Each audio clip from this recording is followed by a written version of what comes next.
Welcome, guys, to the MMOs.com podcast. This is Altay here with episode 74, and I'm joined this week by the full crew, including... Omer, Gumble, Matt, Shurelia. we got everyone. The whole group this time. Shit. And the whole world in our hands. We do have the whole world in our hands, and I feel like we should start with a pretty big MMO event rather than our weekly news. But Gumby, I'm gonna give you the choice. Should we start with the weekly raid, or should we start with? We gotta start with the weekly raid. We gotta start with the weekly raid. There are traditions that need to be honored. Okay. For the record, you're trying to break the traditions. All right, fine. The old ways are best. I am throwing the ball in your court. All right, this week, the weekly raid, we're talking about bind on pickup gear, something I don't think gets enough attention. And I don't think this is mine. I think this is a Remo weekly raid. I don't remember who decided this one. But basically, does anyone remember a time when you would go into a dungeon and you would farm loot and it didn't bind as soon as you picked it up? So you could go ahead and trade it to other people. You could sell it in a shop. It's tough. I can actually only really think of a couple. Ultima Online comes to mind. And there's an argument to be made that bind on pickup stifles an in-game economy, because basically if you pick up gear that's bind on pickup and you don't need it, what are you going to do? You're going to sell it to a blacksmith. You're going to turn it right into gold. And if a game is riddled with bound items, you really don't have as much trading between players. At the same time, if you don't have bind on pickup items, it's easy for someone to boost another player. Say, I have a friend who's super powerful, he goes and farms the gear for me and then gives it to me. And now someone else could complain and say, oh, I didn't earn that gear because my friend just gave it to me. So really what I'm asking at is, does bind on pickup gear have a place in MMORPGs? I want to talk about bind on pickup. Is it necessary? Should we want it? Should we desire it? So go ahead and take the round table here. I'm not a fan of the wording because, as we all know, it does currently have a place in MMORPGs. It's kind of like the default these days, right? Like, it's becoming more and more prevalent. I guess the question is, should it have a place in MMORPGs? Okay, enough with the semantics. Just answer the question. Right, and I do think there's a place for it, especially for quest items, lore items, like things that, like, if you're the ancient hero who's going to save the world and the king entrusts you with a letter, right? That letter should be bind on pickup. As soon as you get it, you can't trade it, because that wouldn't really make sense in sense of the story. But specifically on gear. Remember, the question is on gear. Even gear. Imagine like a disguise or something for a quest. I don't mind that being bind on pickup. That's again for a quest, though. Okay. So out of the context of quests. Okay, outside the context of quest, no, I think it should be freely traded. Yeah, that's the way But the problem is that's how we kind of grew up playing games. So I don't know if we're biased or not, but I'd like to hear what you guys have to say. All right, I'll jump in a bit of both, because I do think WoW, World of Warcraft, for example, had the right idea by having both options early on. I'm not sure which way it's heavily tilted now. I know in the past it was very much most things were bind on, probably the same way. Most things were bind on pickup. However, there was some bind on equip epics and rares and other goodies. However, I do think for the most part, bind on equip is the way to go, because it does create player interaction. And we have complained in the past that MMORPGs just don't encourage interaction, and there's no reason to interact with other players. And the in-game economy is very important. It keeps players hooked. It keeps players wanting to earn money, grind. Some of the best experience I've had is with older games that had basically more bind on equip. But on the flip side, bind on pickup, I think, is very important for certain like end game dungeons where, like a Dragon Slayer sword, you can only get that sword if you slay the dragon at the end of this raid, a very difficult raid. So I think some gear should be bind on pickup to prevent like the most powerful gear falling to the hands of whoever just buys the most gold on third-party websites. So there are some pay-to-win elements involved where you can't allow players to just get the best gear if they have the right money for it. And you can still have a bit of both again. You know, even then, like Omer, like say like Ultimate Dragon Slayer sword, right? Let's say it has like 100 attack power, right? Yeah. And then there is a bind on equip version that you can find in the store that is also 100 attack power, right? Like if you had a glamour system, then the other sword would still be more valuable. That's true. Yeah. So it's all about like how you want to do it. I mean, it's like you said, it creates it has a lot has a big ripple effect throughout the game by having bind on equip things. So not only did you say you're creating those experiences of being able to talk to people, but you're also if you have a system where you have lower level mobs that drop rare stuff at a low drop rate, then it's like it populates those areas with other players rather than being like only players of that level.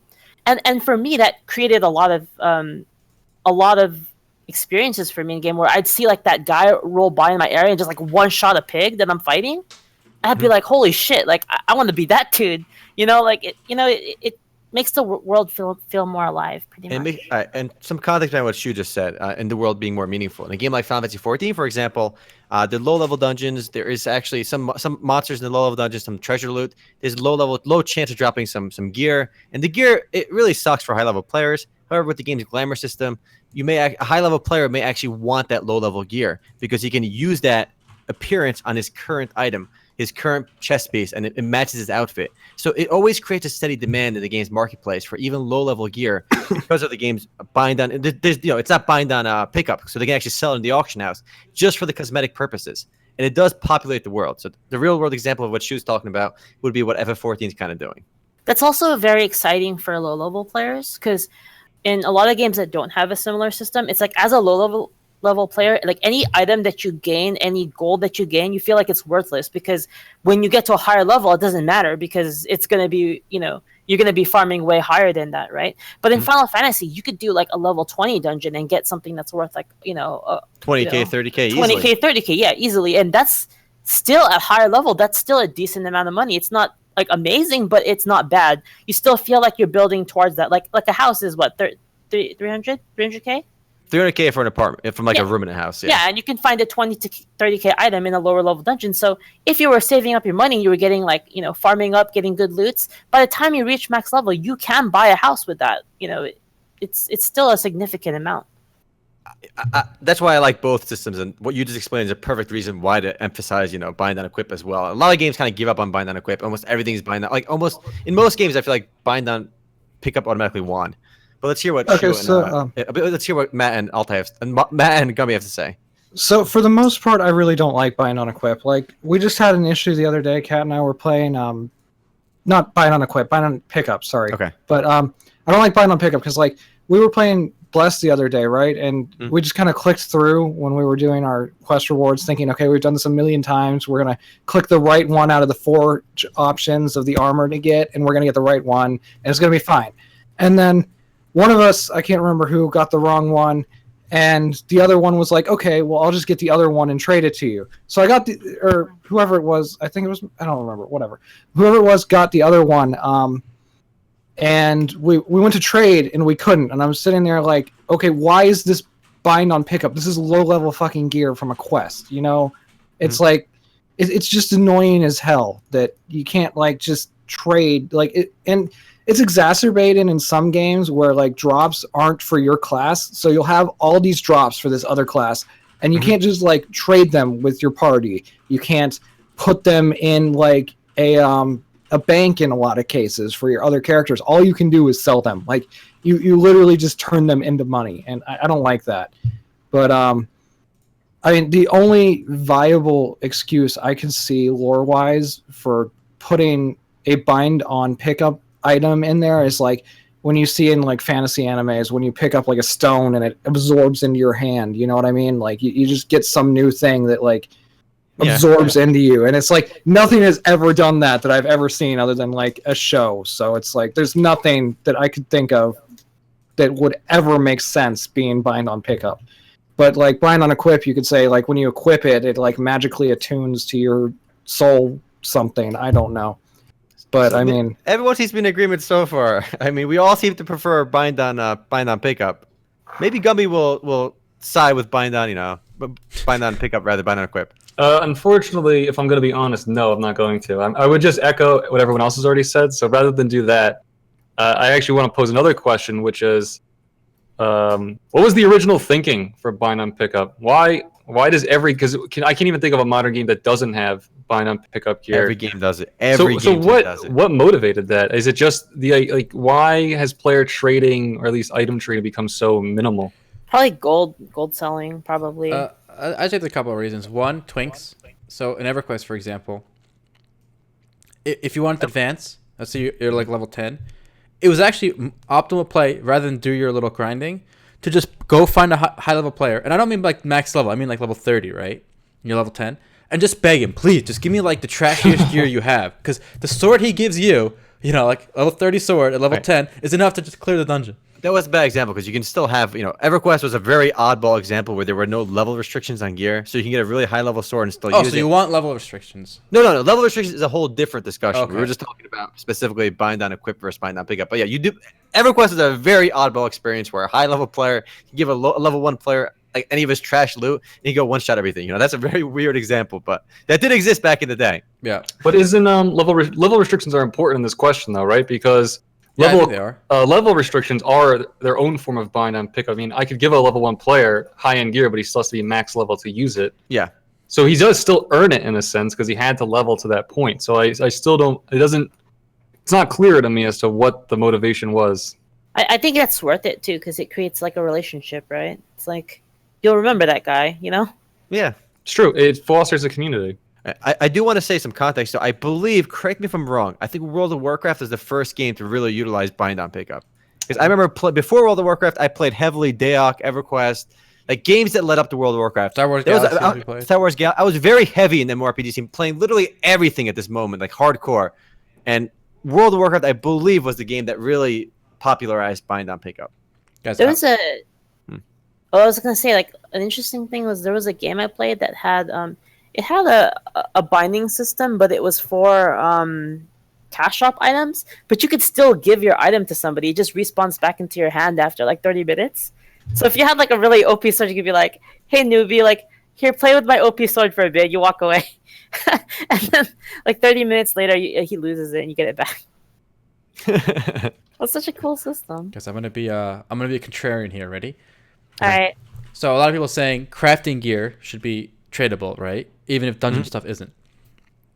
I'd argue the opposite. If a blacksmith crafts me a set of gear, it's to my measurements, right? So it should be bind on. Oh, okay. Well, lore specific. Yeah, bind on equip to me, right? Because it's made for me, that armor. Whereas if I kill a dragon and find the suit of armor, that armor wasn't necessarily made for me. It was made for Erhan, shouldn't you be able to trade to someone with the same proportions as you? But they got to be exact. Otherwise, he gets exact. Yeah. Otherwise, he gets a cramp and he dies while trying to swing the sword. Wow, what is this? Freaking supreme fitting, $1,000 fitting here. I know. Let's just make race. And before that becomes a promised feature for Chronicles of Illyria. Here's the reason it happened. I think here's the reason why a lot of games ran with it. It's easy to design a game around bind on pickup. You don't have to worry about where players can just get the gear easily. This is so okay. If you get this gear, this tier 1 gear, you had to have ran this dungeon, and it makes progression just easier, like to design around. Otherwise, players who buy gold, it introduces some it can make the game too easy in one way, or it can make the game broken in one way. If you can easily get gear some other way, and in order to prevent that, they have to design additional systems to kind of to work around it. Which is why I think a lot of games kind of ran with bind on pickup. Bind on equip has so many positives. I don't know why more games. I'm gonna attribute it to high level player bitching. Yeah, why? Just bitching, just like oh, I don't want these people, having money and being able to buy what I buy, that kind of a thing. I also think it's a lot harder. I played it the hard way, that kind of shit, It's also a lot harder to police. If you're a small studio or money's tight, as soon as you don't have bind on equip and pickup and stuff, again, the account becomes more valuable to hack or scam. No, you can still be bind on equip. Keep on bind on equip means when you put it on, nobody else can take it. Right, but imagine you're a trader, right? Okay. Now your character's gear has more value than it would in a bind on pickup game. So now you're a target for scams. You're a target for hacks, and if you're a small studio, you got to police this. So I think it's a lot easier, and that's the thing. I go back to Diablo for this. Diablo launched with trading. It launched with a real money trend, auction house. It got rid of both. It didn't just get rid of the real money trading. It got rid of the fact that when you get gear in Diablo 3, right? You kill a monster, you can't trade it. It's bound to you now. Mm-hmm. All gear basically. If you're in a group of people, you can trade with the people that were in that game with you for a couple hours. That's it. And I think it was because it made it policing much easier. So it's that. Yeah. Too. Well, Blasters also raises a great point here in the comments, saying that the original reason was depreciation, because if everyone was farming, in the same area and everyone got, say, like an end-game sword, then the end-game item would become worthless. But I think that could be solved. I think the roundabout way to solve it is to make sure that doesn't happen. Like a really strong item shouldn't be farmable Like you should be able to farm hundreds and hundreds of it. It should be rare. Also, yeah, there's very easy ways to attack that problem. It's the easy way out to just make everything bind on pickup. An example to solve that problem would be like at the end of a raid boss drops a very small chance to drop a bind on equip item, and that raid can only be done once a week. So at that point, it's literally not farmable anymore. You can only do it once a week, and there's a small chance of it dropping. So that would fix the problem of certain items becoming worthless or not worthless. It would make world drops on regular enemies less valuable because they could be potentially farmed. But again, just because they're farmed doesn't mean they'll be completely worthless. So we seem to all be on we all seem to be in agreement that it's better to have not bind on pickup or equip. But now here's the question: I want to at least make some controversy. Is it worth it for a developer? And do we all agree that bind on, without any bind on equip or pickup, it's harder for the dev studio to program around it, to design the game around it. Design around it is very design difficult. around it, and I argued cost, whether you guys agree or not. But so now the question is that worth it for the developer? This actually segues into something I kind of wanted to discuss. Well, with fun, I feel like it is worth it, and the reason why is because it creates a lot of like social things that are really missing in MMOs nowadays. Like I talked to Omer about this actually just yesterday about how Final Fantasy does so much right by giving you so much to do in your downtime, and like it gives you like so much of a social aspect. So I feel like anything that MMOs can do now to like kind of build community, give you things to do in game other than the content. So like that would give you things to do in the game other than content, because you could be like, hey guys, you guys want to like try to farm some whatever items, we could sell them, right? I mean, you have people that are high level doing shit low level dungeons that they would never do, right? And they're doing it because of things like that. And I feel like games need to put much more effort, less into the core content, core content, and more into things that you do to hang out. Like yesterday when me and Omer played, right? The server was gonna go down. We're like, hey, let's go fuck around, right? And so we just went to the beach, hung out. Then we went to the Gold Saucer. We had like 4 people with us. It was fun. Yeah, and it was fun. We just did stupid shit, and that element is missing now in games, I feel. And to also support what Shu just said too. A lot of games, we've seen a lot of new game launches, right? And games like almost launch with one gimmick to try and make themselves a little bit different, right? Especially in free-to-play games, like they'll be like, we have this system, like this makes us unique. I think more games that just focus on just if instead of going with like a new unique combat mechanic, a new unique like soul system like Echo Soul with their nonsense system, why not just focus on go back to basics and play with the bind down equip versus bind down pickup mechanics and do something fun with that. I mean, we don't need to see new mechanics. Just work on the old mechanics and make them fun and different. But it seems like we've almost reached a point where this is the default option, and I don't like it. But I agree. It's the problem is developers' cost and the design is it's much harder on developers to design around this, and that seems to be the and think of a counter to the Final Fantasy example. I know Final Fantasy is an MMORPG, and we're mostly talking about MMORPGs here. But I think that no one can deny that Diablo 3 ended up doing better after they got rid of the real money thing and the trading. Like whether we like it or not, right? It did do better. It's a bigger game. It's more popular, more sales. Diablo didn't have bind down equip. It just had you could just wear a gear and give it to somebody else, right? Yeah. Okay, that's different. Bind down equip is literally when you equip it, you can't trade anymore. So you're saying you want bind down equip? No, I'm saying right now we're comparing bind down equip versus bind down pickup. I actually do like the fact that some items, I think some items could be interchangeable. It'd be kind of cool. But I think actually the design for bind down equip makes sense. Okay, so you're okay. Yeah, it does make sense and I think you can actually justify it with the lore. Like once you fit it to you, it's unique to your character. Yeah. But yeah, we seem to be all pretty in agreement though. It's just funny, a little lore argument. All right. I think we beat that one to the ground. Yeah, it's good. Good stuff. Let me take this because we did talk about Final Fantasy 14, and we did have a pretty big event recently, which is Final Fantasy 14 FanFest. Well, Final Fantasy FanFest, which was an event in Las Vegas for Final Fantasy fans, mainly surrounding FF14. Though I'm pretty sure it's basically exclusively FF14. But I was there, and Shu was there as well. We met up there, and I got this adorable Moogle for myself. 10 out of 10 cuteness. And actually, I got in-game Moogle as well that came with this. Looks ridiculously cute. But the big news I love when they do that. When they have like a physical item and you get it in game. That's awesome. Honestly, most people will buy it just for the in-game one, but I do love the real life plushie too because it's super, super cute. But let's the big news was the new FF14 expansion, Stormblood. We're going to find a link for that. Gumby just linked it. All right. Did you know about the speculation, by the way, guys? Okay, Shu, you have to walk us through the speculation because you've played FF14 a lot more than I have. So apparently, Yoshi, he wore, so before when they had the FanFest, I think 2 years ago or whatever, and Heaven's Ward was coming out, he wore like a Batman t-shirt, right? And you know, normally you'd be like whatever, right? But the people pieced it together that like, oh, wait, the Dark Knight is coming out, then Batman t-shirt, right? And then he wore like some gun t-shirt, and then the Gunner came out, right? And he wore a different t-shirt to each FanFest, right? So this time he wore a Scarlet Witch t-shirt. So people are saying, Red Mage, you coming out? Is that what this is?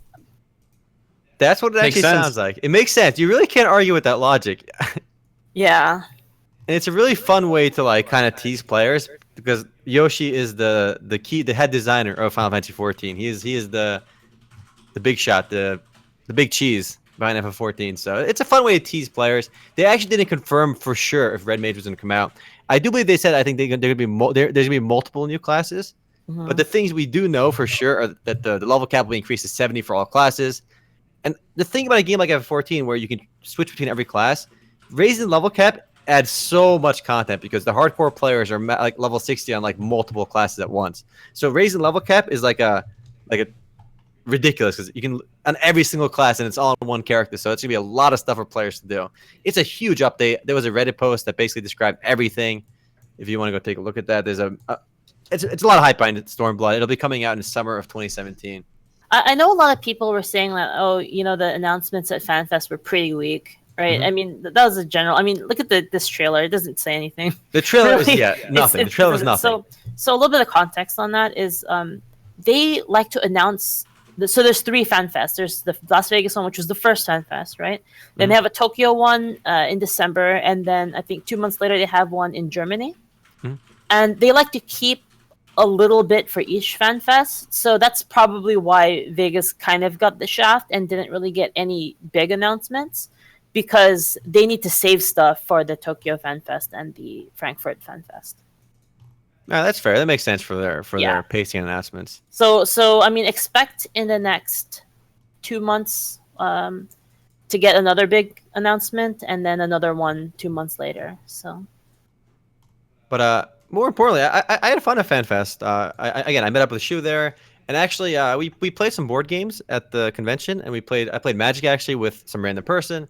And if you go to any of these conventions, it's usually, you know, you're mostly there to hang out with people. You know, there's some stuff to do. You could have done PvP. You could have done some of the new content. There was some computer set up for I believe it was one of the new roulettes or one of the new dungeons. But I mean, you can test out PvP there as well. There's a PvP tournament there. You can there was some talks from the producers about like how they think about things, what's going on. But these conventions are mainly to hang out and just meet people from the game. So we were sitting at one of the tables, and some guy sits down next to us. He sees what board game we're playing. We were playing a game called Tragedy Looper, and he's like, "Hey, I want to play. A game is awesome. I never get a chance to play." And they're like, "Hey, come sit down and play with us." So we got to socialize and meet some random people and play with them.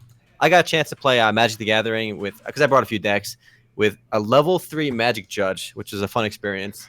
So I had a lot of fun there. Beyond just the FF news and stuff, I got to Moogle as well. But these conventions are a lot of fun. If you play in these games, I do recommend you go to them. I feel like if you go with at least one friend, you're good, because then you can kind of just do stuff together, and people will kind of come towards you and see what you're doing, and then it's easy to hang out when if you're with one other person. So if you've never been to one of these conventions, whether it's for FF14, BlizzCon, they're a lot of fun. If you're in the area, definitely check them out. If you've never been to one, I feel like you're missing out. It was a chill con. I know like a lot of cons like Anime Expo, for example, they're super busy. There's so much to do. You're always running back and forth. But this one didn't really have too much to do. Like the events-wise for the last day that we were there were only, I think, four events, 4 or 5. So it's really not that much. A lot of it is it's really relaxed, hang out, chill with people that you know, and just, you know, kind of fan out about the game, which was great. And Omer got his concert virginity taken. Yes, I saw the first concert in my life at FanFest. My first and my second. The first day was a piano concert, and the second day was the Primals playing the rock music for F14. It was actually pretty cool. Never been to a concert before, literally never. So that was a unique experience for me. You never said press either, did you? No, I didn't. The press get the perks, man. I know. The thing is, Use the system. I really wish I could. They actually had these FF14 Moogle slippers at the store. Unfortunately, they were sold out by the time I got in line for the store. You should have pulled that press and been like, if I pulled the press card, slippers, I want to review them. On our website. 100%. Look at the podcast picture I linked and you can show on the stream. Look how adorable those slippers are. I really wanted them, but rest in pepperoni, couldn't get them. Perhaps one day. You can always buy them for $1 million on eBay now. Yeah, there's the scalpers, of course. What's crazy is there was a $150 Odin statue, and it's just a figurine. It costs $150, but it comes with an in-game emote. So because of that, it's probably super ridiculously valuable. So if you're able to get that, I went to go buy it. I put it on my cart to buy it, but it was sold out. How much were the slippers originally? I think probably 20 or 30. They're $250 now. Holy shit! There you go. Did you said that the tickets were selling for like $500? Of course, the thing with every convention is when they sell exclusive items, the scalpers come out in full force. They buy everything they can. Luckily, it is limit one per person. But by the time we got our ticket to go in line, it was the next day, and we had to come at the last hour. So most of the good shit was gone. Yeah. Yoshi P does not look enthusiastic holding those slippers, but I think it's just a bad shot. Yeah, okay. He looks really bored. What's remarkable is Yoshi, I don't know how enthusiastic WoW fans are for the current WoW producer. I think the last guy, the lead designer for WoW, recently stepped down. But I mean, I don't know who he is. Yeah, I don't know who he's at. He was big. Chilton? What's his last name? I don't know. Anyway, the Yoshi is like a rock star in the FF14 world. People love this guy. too, man. The composer guy. Yeah. Dude, every time he goes on the stage, people shouting his name and cheering. It's crazy. All right. One last thing on FanFest before we jump to something else. Only Shu and I were there. I thought one of the funniest things were after the Primals concert, they asked the audience okay, we finished. What song do you want to hear again? For an encore. What do you guys want? And everyone starts screaming Shiva, right? The whole audience is saying Shiva, Shiva, Shiva, and the guy's like, we didn't play Shiva. We can't do an encore for something we didn't play. And people wait for a second and they yell Shiva, Shiva. The whole stage is yelling Shiva, and the guy's face palming, and he takes off. He brings this huge schedule, he's holding his hand, right, with a ruler. He's like, look. These were the 6 songs that we played. Shiva is not on here. Pick one of these songs, and everyone's like, people Shiva, were learn it, because he was like, we can't play it right now. They're like, learn it. Learn it. We'll wait. I think at that point they just picked a random one that they wanted to play because the audience refused to cooperate. I was hoping for Titan or for Leviathan, but it was hilarious. I actually thought that was really funny because they were cringy, no way they couldn't play one of the songs they wanted on the list, and everyone just not being cooperative. Okay, here's another funny thing that happened. So while they were playing in the concert, in between one of the songs, one of them said, "Wow, it's really, really hot in Vegas," and then Omer shouts, "Take it off! Take your shirt off!" is what I just screamed from the back. And people were laughing in our area. Unfortunately, they didn't take their shirt off. And that was FanFest. It was a lot of fun. Strongly recommend if you've never been to one of these events, definitely check it out. It's a fun experience. There are a lot of video game conventions, events, and stuff these days. Not here. I can't even keep track of them all. All right. One day, the entire MMOs.com crew will travel to one of these big events on the MMOs.com. We're going to go to South Korea or Germany, where none of us speak the language. Let's start with one that's in Vegas, guys, because it's already here. Well, let's start with one in Colorado, so I can just not move. Well, Colorado's so close, so I don't give you no complaint. It's too far. Yeah, exactly. Come on over. Nobody has seriously. conventions in Colorado. I know. Come on, guys. Don't If get we ahead had of gone to yourself, G-Star, we could have played Lost Ark first. I think I win with my suggestion. This is true. This is G-Star true. would be a fun one to go to. Oh, Okay, right back. that'd be a great one to go to. So we can aim for G-Star. I feel like that's going to be. Speaking of conventions, isn't there one literally in 2 weeks? A big one? BlizzCon? BlizzCon, yes. BlizzCon is a huge one, so you can bring that up. Yeah, BlizzCon. I think it's in 2.5 weeks or so. Why don't you guys go get some press? I think it's too late. I think it's all sold out. I can get you in if you want. Oh baby. Yeah. I'll be in Turkey, so I won't be able to make it. But maybe Omar can go. I think we should go to Star Citizen Con, guys. That's my suggestion. Hell no. Oh God. Okay. The third convention for a game that's not out yet. I'll pass. Look, I didn't pay for the game. I am not paying to go to their convention. If I can't even pay for the game, no way in hell. But Omar, maybe if you want to pull a press thing, I could see if I could get you. it's up to Omar because I won't be here. But Omar and I did go to BlizzCon many years ago. Can you believe, Omar, this is going to be the 10th anniversary of BlizzCon? That's insane. Honestly, I didn't think it's been that long. But you look back at WoW. WoW's been out since 2004, late 2004. So I mean, if you look at the numbers, it makes sense. But it seems crazy that this is the 10th BlizzCon. That's insane. Mm-hmm. And but there's some pretty big speculation. Yeah, the big news for me this BlizzCon was basically people are speculating on the interwebs that Diablo 4 will be announced at BlizzCon. And I feel like at this point it's more than speculation. I feel like there's a good like 75% chance. What was that tweet at the top? At the top of this page? Okay, David Brevik is not working on the next. Yeah. I just want to get that out of the way. Yeah, David Brevik. I'm trying to find the article. I think he's the guy who made the original Diablo, right? Yeah, he was one of the co-founders of Blizzard North, and he worked. He helped create the original Diablo, and he is not working on Diablo 4. That was not just him being facetious. He is working on Path of Exile's Chinese launch. He's an advisor for both Tencent and Grinding Gear Games. So that's good. That's pretty much confirmed. So yeah, he's definitely working for Path of Exile right now. So before we get too far ahead, I want to know. I want to explain the crux of this argument. First of all, Blizzard is really slow with games, right? The Diablo 3 took so long after 2. So why are people talking about 4 right now? The main proof is that in your goodie bag that comes with, I guess, your BlizzCon pass, there's a D4, which is a dice with 4 sides with Diablo. Oh my God, no! So that's what everyone's basing this on. But do you get other dice as well? You get other dice. If you get other dice, it kind of throws the theory off. You do get other dice. You can see them in the picture. Yeah, you got a full D&D dice bag. So D20, D10, D8, D6. Okay. D12. Here's why it's happening. Recently, the lead designer for World of Warcraft stepped down, and he's still at Blizzard. He said he's working on another project. What other project would the lead designer of World of Warcraft possibly working on? And this news comes right before BlizzCon. Come on. And we got the D4. And we got the D4. But here's the thing. Why can't it just be an expansion? Like, why does it have to be Diablo 4? I mean, StarCraft 2 got 2 expansions, right? This is like conspiracy level shit. It's like saying, okay, we got Ariel and Heroes of the Storm. They clearly care so much about Diablo 3 that we're getting another expansion just because they put Ariel and Heroes of the Storm, right? Yeah, clearly. that actually has more. One is good though. That has more credence than this, though. Yeah, I mean, that's it. I don't get it. Like, okay, I get it. They're gonna make a Diablo announcement, right? But there's so many other possibilities. Like, it could be another expansion, like I said. Like, honestly, it's probably another expansion. Why does it have to be a new Diablo game? I don't think it'll be a new Diablo game just yet, unless they really wanted to change direction a lot, with Diablo 4. Because I think it's still too early in the Diablo life cycle to just ditch it. What they've had? One expansion? Yep, one. 2 expansions? So one expansion. That's it. They've got a lot more room to go. It also is a 20th year. 2016 is Diablo's 20-year anniversary, so people are expecting a bigger announcement. And the fact that there was a D4, there's a 4-sided dice.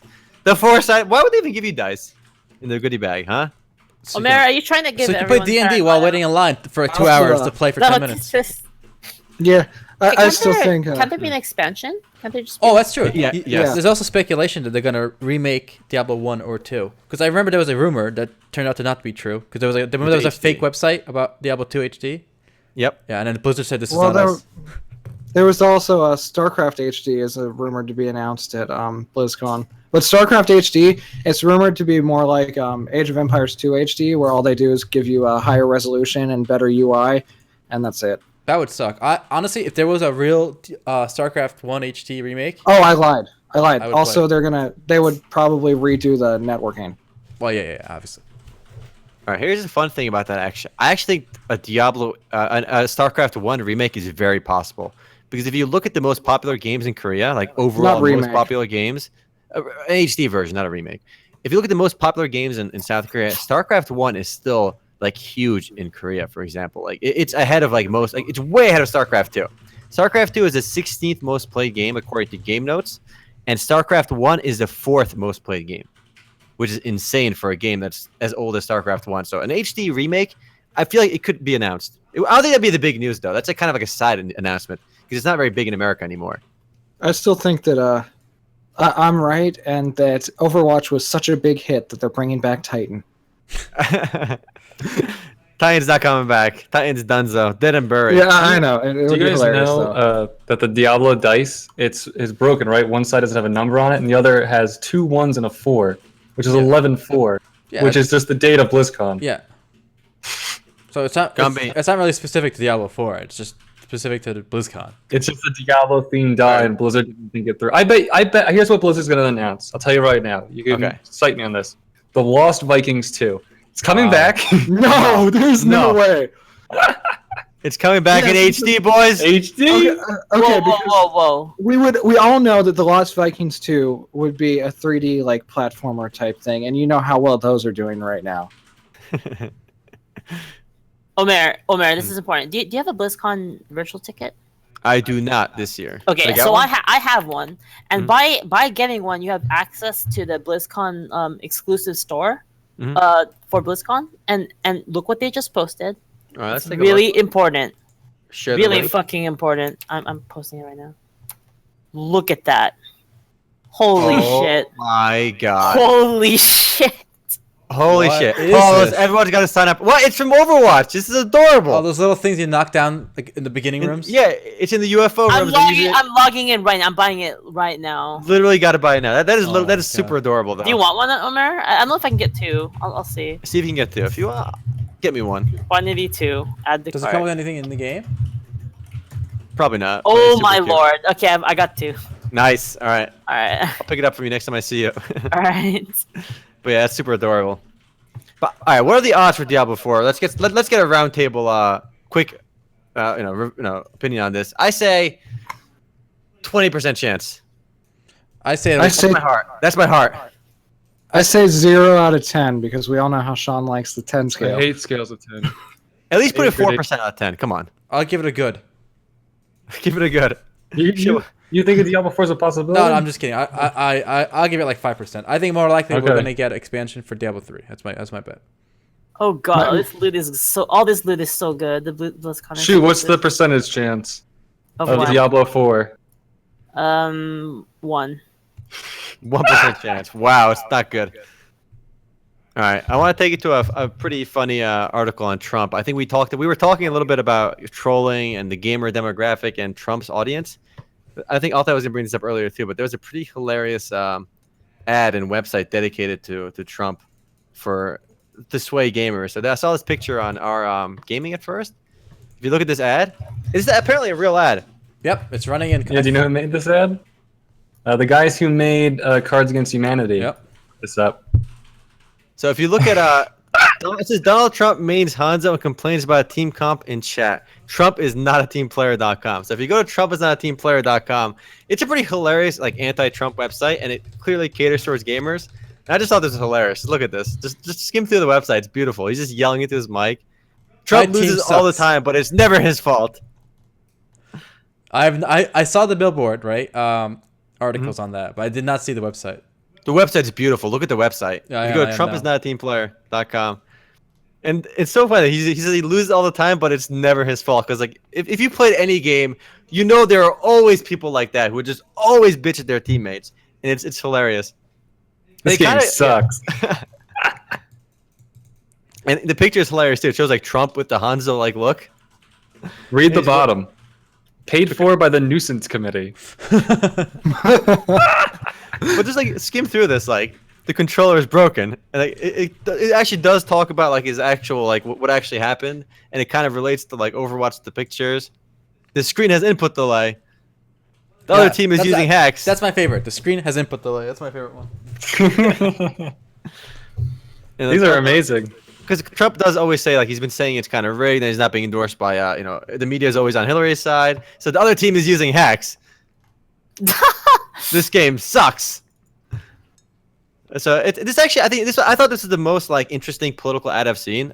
We get bombarded with letters being in Nevada being a swing state. We see like political ads all the time, whether it's on Facebook, we see it on Twitter, we see it like in the mail, you see it on TV. But this is like the only political ad I thought that was actually really like interesting because like it kind of fits what I'm interested in.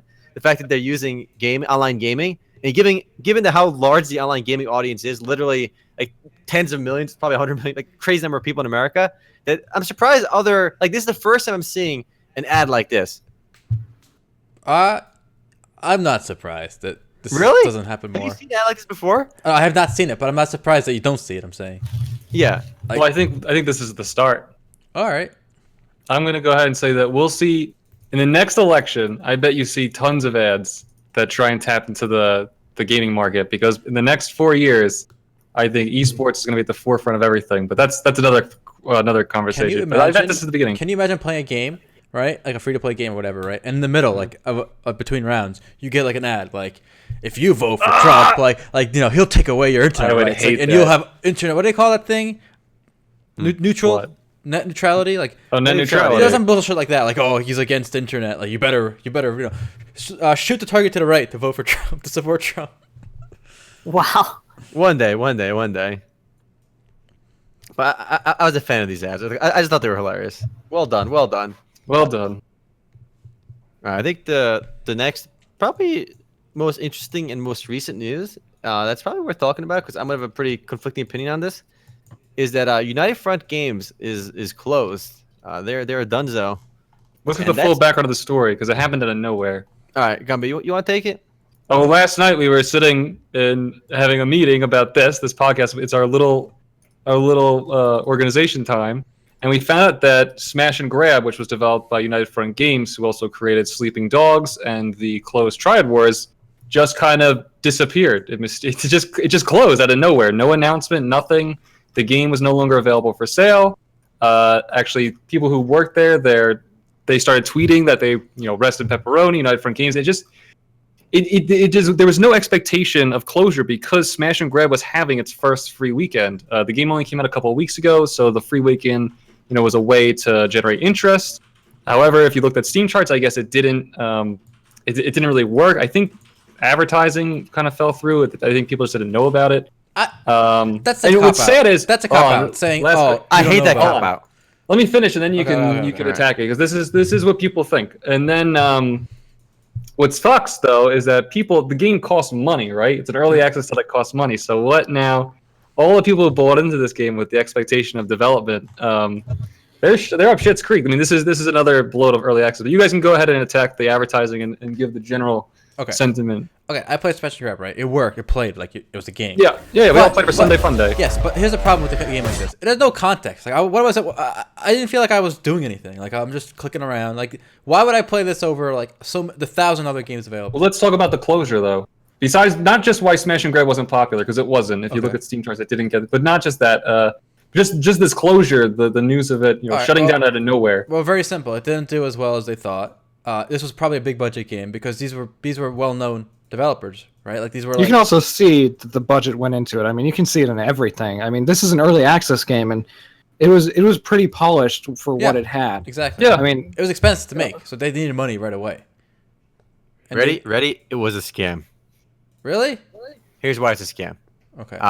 You launch a game into early. It's a scam, and I think this is probably the best example of why it's a scam, and this is a really good example, and it really paints some of the decision makers at United Front Games as assholes in my mind.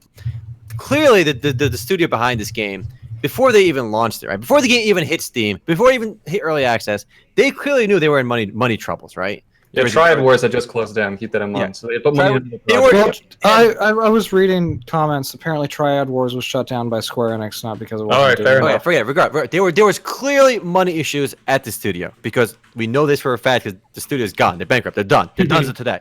So before they launched the game, they were in serious deep doo-doo money issues, right? And then they launched this game knowing that they have money issues, and they launched the early access and they sell it as a buy-to-play game. They get sales because on day one there was I think over 500 players online, so they sold at least 500 plus copies of the game. So they take sales for a game when they know they're on the verge of bankruptcy, and in fact they shut down during their free weekend. Literally during their free weekend they shut down. This game hasn't even been out for a month yet, and they shut down. Forget a month. What? It's like a couple weeks. Yeah.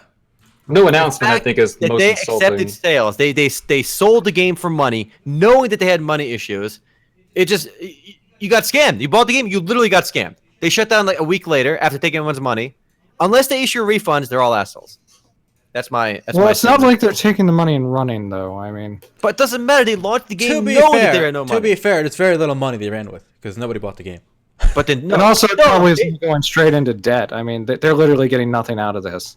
Oh, it doesn't matter though. They're assholes for if they had launched if on the early access page on Steam it said, by the way, we're very close to bankruptcy and there's a chance that our studio might close, then they're fair. I let them go. You know, they were being honest. They told everyone what the risks.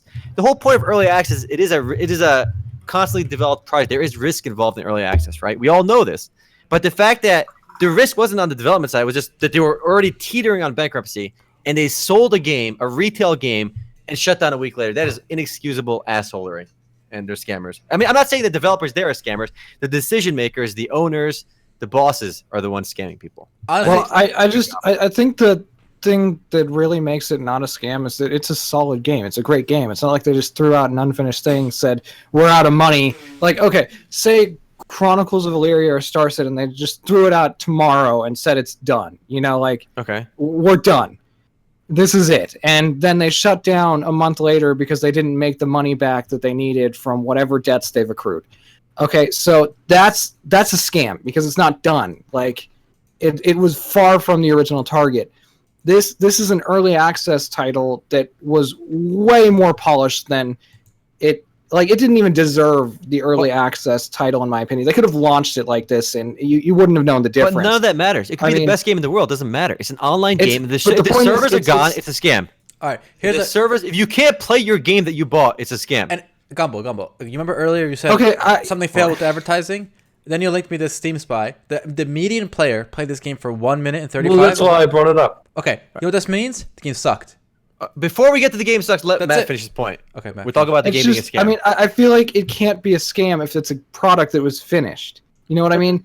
But they take away your You bought it. play it. If the servers are gone, you got scammed. If it's a single player game, you're right. If it's a single player game, you download it, you already have the product. It's not a scam. Wait, so okay? what But it's an exact? What was online the game. exact? Okay, date to so shut down? so I put like a ton of money into Black Desert. If it shuts down tomorrow and I can't play it next year when I want to, it's a scam, right? Well, there is a period of time involved. Next year. Obviously, no game. That's arbitrary though. It's They really got a not, product- though. No, You should Matt, should have a certain amount of time to play the game. I mean, that's just within But that's a expectation. personal, emotionally driven. No, opinion. it's not. That Matt, is an, not. that is an emotionally When I driven. buy a opinion. monitor, it has a 1-year warranty. If it breaks the next day, guess what? I have a warranty, and Yeah, but if there it was breaks no 1 year, promise it's of part how of the long thing. it was going to be online. There was literally no promise. There's no promise on anything. Exactly. Matt. Exactly. So Matt, if I sell you a product, any product, and it just ceases working the next day, can I say, I got your money, and you're gonna tell me, oh, he got it, he got it fair and square, it wasn't a scam. That has definitely happened with stuff I've bought in stores. Then Like you've gotten 100 scammed before. What do you want from me? It's a scam. No, it's just a faulty product that happens. But But if this the is product different. stops working, What? Matt, if I sell you it doesn't make any sense. Here's the problem. Here's But the then problem. you contact the company. But anyways, I think people in the media, including us at times, are way too generous to games. Like I agree. Gumbo's first reaction when he introduced the story was, I don't know what went It was wrong. well, Maybe let's the not attack marketing. Gumbo here. I Forget only the- bring it up. Forget the I'm only marketing. This bringing game. up what has been claimed Listen, before you attack Crush me. Online. I had more fun playing Crush Online than I did playing this when we played it. I still played this, like whatever, like things were happening, but like I had more fun playing Crush Online. And Crush Online wasn't good. Okay, so just put that in perspective. Game sucked. If a game sucks, we got to call it out. That's part of our job. Well, beyond getting to why it sucked, and this is the point I would make. I think what hurt this game, and I only brought up advertising because it is the general argument laid in reinforcement for why this didn't do well. I think it was the whole model. I think they fucked up the model, and it should have been a free-to-play game. I don't think it had the robustness to the gameplay-wise to survive as a buy-to-play project. So to me, it was a poor sign because it showed that they didn't really have. It feels like longevity wasn't on whoever was designing the monetary model for it. Didn't have that in mind. All right. Don't you think it played like a free-to-play game? It played like a Duke game. Now here's the No, I problem. thought, You wanna entertain the thought? I thought the game itself was okay, but I think it's very difficult for okay and decent games to do well in a market where 1% of games capture 99% of the audience. And clearly, the game it cost a lot of money to make, and they were already in a game like this could have survived had the developers not already been in financial distress. Had this game been made on the cheap and they weren't already teetering on bankruptcy, they could have survived on their sales. There are plenty of games today that survive on less than 100 players, and they had like 500 players median for a while. There are plenty of small games that survive. Look at all the games that Suba Games publishes. None of them are particularly profitable. They have employees, they service the games, and they survive on the scraps that they make. That's fine. But the fact that these guys shut down their game a week after it launches, it wasn't a week. It was like 2 weeks. It was like 2.5 weeks. Well, all right, I will say this. I don't know what the intentions behind. Oh, it's 2.5 weeks. Oh, really? Two and a half weeks? Sure. Yeah. You have been kind of quiet in the situation. Was it a scam? Yes. 100% scam in my mind. 100% scam. Not even questionable. All right. Altay, was it a scam? Yes. Gumby, was it a scam? It certainly seems like it on face value. Was it half-assed? I need a yes or no. No, because you guys are so assertive when you say it's a scam. Everything points to somebody making a decision to take the money and run. So let's be clear though, it's not the entire company. I feel bad because we're throwing everyone under the bus. Somebody at that company though, pulled the plug. The decision makers. Here's how I know they didn't make an announcement, and to me, it's the most insulting thing that there was no announcement that they left people who bought the game high and dry, and that's fucked up. So somebody pulled the plug. You can make this simple, okay? It doesn't matter what their intentions were. It doesn't matter. They could have the best intention. They could have not known. That doesn't make it not a scam. That's not what I'm saying. I don't want to throw the entire company under the bus. Somebody there in charge made the shitty decision. They, in their minds, sure, they're the scare, but not all of United Front Games.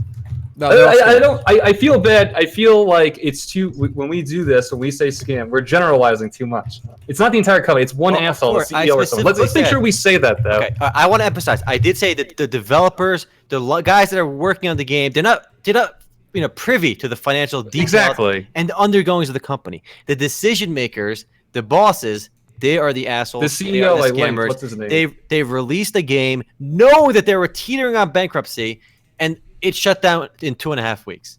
And unless they refund that money, they're total assholes. And they ripped off customers. That's why they're scammers. And of course, you can say in bankruptcy, the company's assets go to the creditors. But very often the situations in small companies, and not as long as they're not giant companies, the CEOs, the owners are the creditors. They are the people that funded the company. So in bankruptcy, if they had sold X number of copies, the owner of the company gets that money. He is the creditor in bankruptcy. So there could be a direct financial benefit for the bosses to rip off their customers right before they go bankrupt. There is a financial incentive there if that's the case with them. But regardless, they ripped off customers. That's why they're a scammer for the main reason. The game is literally called Smash and Grab, guys. I mean, how much more obvious could they have made it? Honestly, that's a really good point. Altay literally hit the nail on the head. They really smashed it and grabbed it. I mean, the point of the game is to steal. The only one you can blame is yourself if you bought it. Oh my god. But that's hilarious. The game is literally about looting stores and stealing money in the game. and they really bolted right away. Well done, boys. Well done. They bolted. They got an S score for their performance. All right, fine. That was great. Can't even be mad. At this point, you can't even be mad. You just gotta admit that they're better at the game than you are. All right, they really smashed and grabbed. The only way they can one up is if they like charge more money on your credit card than you agreed to. But it's unfortunate because this is another fucking blow to the face for early access or people not trusting indie developer like that. If I can be real for a minute, all right. One, I think we're going to start. This is good evidence, and a lot of these Kickstarter early access games are also evidence. There are too many studios. Yeah. I'd say the number of studios out there. I 100% believe there are way too many games, and the industry has allowed too many paid products to exist, coexist, especially when it comes to online games that require persistence and a certain level of players. I mean, it's just there are too many. I mean, I don't think like Altay said the other time we should just shut them all down, But no, he was talking philosophically. Yes, they were allowed to exist. The problem was that they were allowed to exist in the first place, and the market has allowed them to exist. And here's the problem, I think, and we kind of touched on this earlier. Here's the problem. Ready? 2-3 guys, they go work at a studio for like a year, right? Like whether it's Blizzard or the Sleeping Dog Studio, whatever it was called. Then they decide, hey, we worked here a year. I got a cool idea. Let's do this. They leave. That's 2 or 3 guys. They form Iron Hammer Studio. And now they have a cool logo.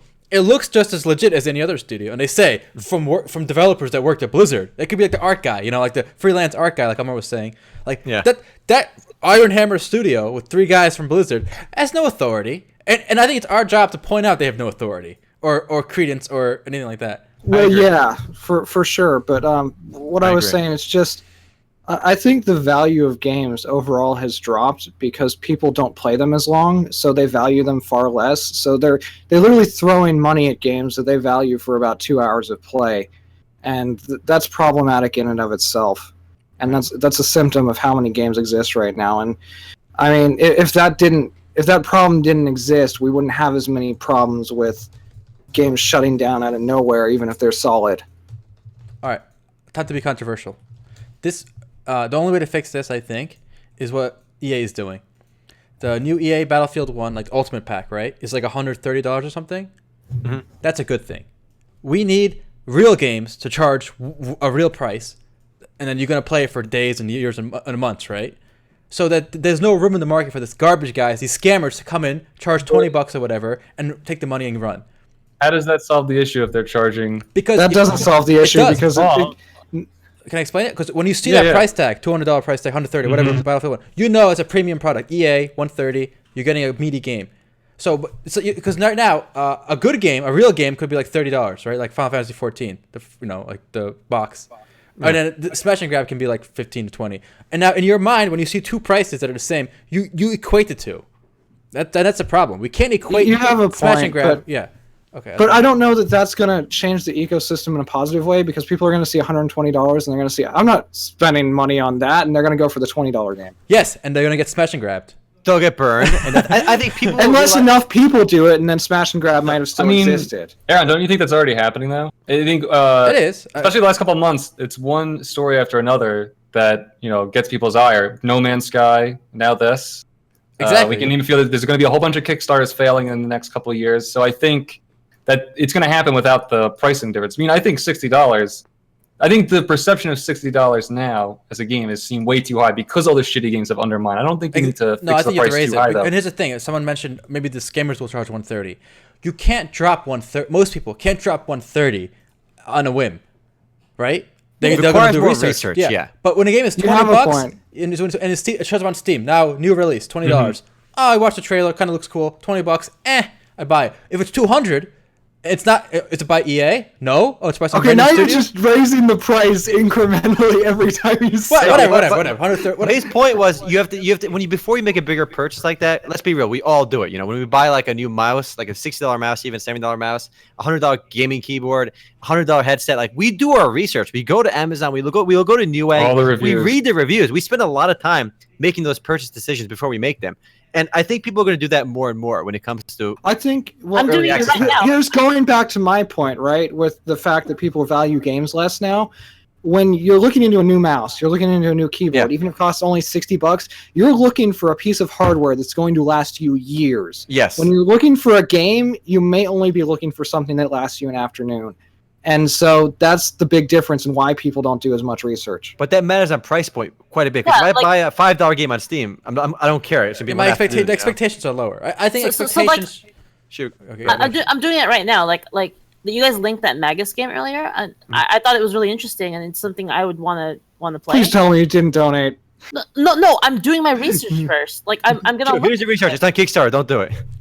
Here's your research. It's a mobile game that requires you to pay $60 for a peripheral to play it. It's gonna die. You don't need the peripheral though. See, if you did your research, you would have known that. Sure. Here's my research. It's on Kickstarter. Stay away. But here, let me see. That's also another problem. I mean, just the fact that you say that, it just shows that like what Kickstarter has done is it's allowed irresponsible people to get funding. In a traditional sense, there's no way you could get. I'm gonna hold my tongue right now. What? Okay, go ahead. No, about the irresponsible people part. Yes. It's allowed irresponsible people, which is unfair for actually responsible people. Deep. All right. Also, the problem with Kickstarter is there's a lot of issues with the mechanics of Kickstarter. Kickstarter benefits from scams because the way Kickstarter makes money is they take a cut of all the raised money. So if even if they realize later on this game is probably a scam, like it doesn't matter to Kickstarter. Kickstarter is a platform. They kind of excuse themselves from taking any responsibility, and they say it's up to backers and the people behind it to make to do their own research. So they thrive. They make money when the games get funded, whether it's a scam or not. So for that reason, they don't want to take a more moderating role. That's the reason they don't do it. I want to quickly talk about price points again. I mean, we'll offer free games here, right? That way, at least you can try it and then decide how much you want to spend in the shops or whatever in the game. But speaking about retail games here, the trend, I see it on Reddit all the time. People complaining about the trend of certain companies like EA charging more now. They see that as a bad thing. I honestly see it as a good thing. I mean, I want quality. I'm willing to pay for quality. Not everyone has to have the cutting edge. Battlefield 1 is like the bleeding edge in technology and looks. So you got to pay for quality.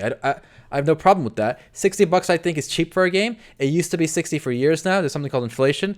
The inflation in the game development industry is much higher than overall inflation. The cost of making a game today is much higher than the past. There's no God-given right for you to buy a game for $60 from now till doomsday. Nothing wrong with increasing the price. I mean, I think we're all hesitant to pay up front, but you do make a valid point that inflation is a real issue, and the costs have gone up. So I think it makes sense. I mean, I'm still all for low prices, but as long as when I know, at least if a game is being published or made by EA, it's not going to be a scam. It's not going to shut down the next day. Yeah. So for their premium games, I could understand the pricing. Gumball, I know you were complaining about the 60 earlier. No, what I meant to say was that I think that I don't know if you need to raise the price to have the type of reaction you want to foster. But it seems like it's already happening. We're in the middle of it now, or in the beginning, and that people are going to lose. I think I see a total collapse of faith in the indie scene, or at least in crowdfunding and Steam Greenlight games. We're already seeing. I mean, look at comments that just totally dismiss stuff, especially because of No Man's Sky. So, but I mean, I think the prices are going to be raised no matter what. Well, I think EA already does it through their their value packs, the Supreme packs. They incentivize higher prices by getting you in the game early, or the expansions or whatnot. So, I think the thing to remember about No Man's Sky though is that it wasn't labeled as a title that was still in development. It was backed by Sony. It was released at retail on a disc for $60. The only point I'm making is that people feel burned. Yeah, I know, but it's a huge outlier, and I think that people are misdirecting their. I mean, it doesn't matter if it's an outlier or not, because people are basing their perceptions on it. That and Star Citizen isn't exactly generating the most love right now either. So, yeah. I think unless you're a backer, I think people are skeptical more than anything else. Really, I know we're skeptical, and there's a few other loud people that are skeptical. But I'm skeptical, but I mostly don't care. I think the general gaming scene is still very much positive about Star Citizen in the process. I agree. Maybe that's a good thing then. Yeah, we're not, but in general, a lot of us want it to succeed. I'm sure. Yeah, of course. Do. I would love that game for that game to come out, but just so much shit has happened that we're like we don't want to get our hopes up. We don't want our dreams crushed. Okay. That's fair. I think the thing that a lot of early access devs need to take into consideration is that, and it's the one thing that Smash and Grab seems to have done right, is that they had a subsection of content that was very, very polished, rather than trying to throw out all the content in an unpolished manner, or a subsection of content in an unpolished manner. You need to work towards whatever level of content you can get polished and throw it out in a polished state, rather than a disaster. Mm-hmm. And that would really help perception, because even though it's not finished, what is there is definitely worth playing. Fair. Yep. All right, I still say it's a scam though. They're all assholes. If they don't get refunds, they're all assholes. They're all assholes. I take issue with the word scam. That's all. I do think it's unfortunate. I think that people have a right to be mad about it. I just take issue with the word scam. I think people have a right to refunds I think they have a right to refunds, and I think Steam Alright. may very well help them with that. And this is why I think Steam is a good thing, because this game is on Steam. Steam can issue refunds because there is a process for game developers to get paid from Steam. There is a holding period. You know, Steam doesn't. I doubt Steam pays people the day a game. You buy a game. There's usually probably every 30 days, every 2 weeks, or so forth. So because Steam is still holding some of the funds, they can look at what happened and they can intervene. Would you think they waited? If they were truly scammers, if they are truly scammers as it looks, don't you think that they pulled the plug as soon as they got the money? Well, I don't know that that's well, I don't. Good point, but I don't know. That would lend credence to why they shut down mid-free weekend. But I mean, the other thing is maybe they didn't get the money, and that's kind of why they went under. If you're, relying on that paycheck to paycheck, but it's sale to sale to get paid immediately, they knew the process on Steam. You don't get paid right away. There is a delay. Well, I mean, maybe it just didn't stretch as far as it needed to. That's all I was saying. But yeah, I mean, like I said, I don't think that. I think, like Sean said, the worst part of it is that there was no indication. Nothing was said. There was no announcement. It just disappeared mid-free weekend. And I mean, the people that were even playing it for free suddenly now probably can't play it. I don't know if the servers are actually down, but it's just the worst part is that there was no indication. All right. That's I'm sure this will happen again. We'll return, but until then, rest in pepperoni, I guess. Rest in pepperoni's United Front Games, and all the customers that bought the game, I encourage you to try getting a refund on Steam, and hopefully it will go through. And I think we need something lighthearted. Let's get something lighthearted going. What do we got? Yeah, I got something. I got a funny anecdote from Battlefield I like 1 anecdotes. because I've been playing Battlefield 1. All right, so today I encountered my first hacker in Battlefield 1, and you want to know what happened? What happened? The guy was fucking invisible. He was a floating gun. That's He was awesome. literally just a floating gun Was with that an aimbot. that could have been couldn't that have been like a graphical issue? Or? Nope. He was a floating gun with an aimbot that could change Oh, an into aimbot. any weapon at any time and just teleported around the map. And somehow he died. I'm pretty sure that his body still physically existed, but it was like back at the base or something that was cut off from the other team. Because you know how they have those maps where they're cut off. And I'm just... It was hilarious. I mean, we played through it. Even the guy's team was like, report this fucker. Come on. Report him. I don't think that was a we're hacker. secret- I think that was a secret German weapon in development. I was during right the war. about to say that, Altai. Great minds think alike. I was literally going to say a secret German weapon. It's a ghost of Hitler. even Oh, he this was, World War One, Hitler and wasn't even involved though he there? was still a soldier in the war. Yeah. Well, it wasn't Germans because we were playing the Italians at that point. Remember? All right. You know what though? Nothing's gonna beat the hack where me and Omer were playing. Was it war mode? War mode, yeah. Grenades got dropped like over the whole map. Yeah, from the ceiling. Quality hack right there. Yeah, it was literally nothing. It wasn't even like that. Like you couldn't even see like who did it. It was like you literally spawned and you blew up. Quality game. Wow, that's hilarious. All right, that reminds me of this because another little lighthearted picture. I saw this on Reddit earlier, and let's be real. How hard does this hit home for most of us? All right, it's called you build a high-end gaming PC. I Yeah. play emulators. Yeah. Okay, let's be real. Like even today, the only high-end games I'm currently playing is maybe FF14, which counts as high-end. I don't know if it does anymore. I'm still playing games like League. I'm still playing like SNES emulators. VR though, you do VR. VR is Yeah, VR fits. Yeah, but like a lot of the games I play a lot are really old games. Like even today, and it's so funny that we build high-end gaming PCs and we play really old games. All right, in my defense, Nah, I'm not. I'm playing. That's not modern you, games. all right? I Overwatch, right? Even though, which is not super high end, right? Overwatch. I cannot get constant 90 frames on my 4K monitor with my 1080.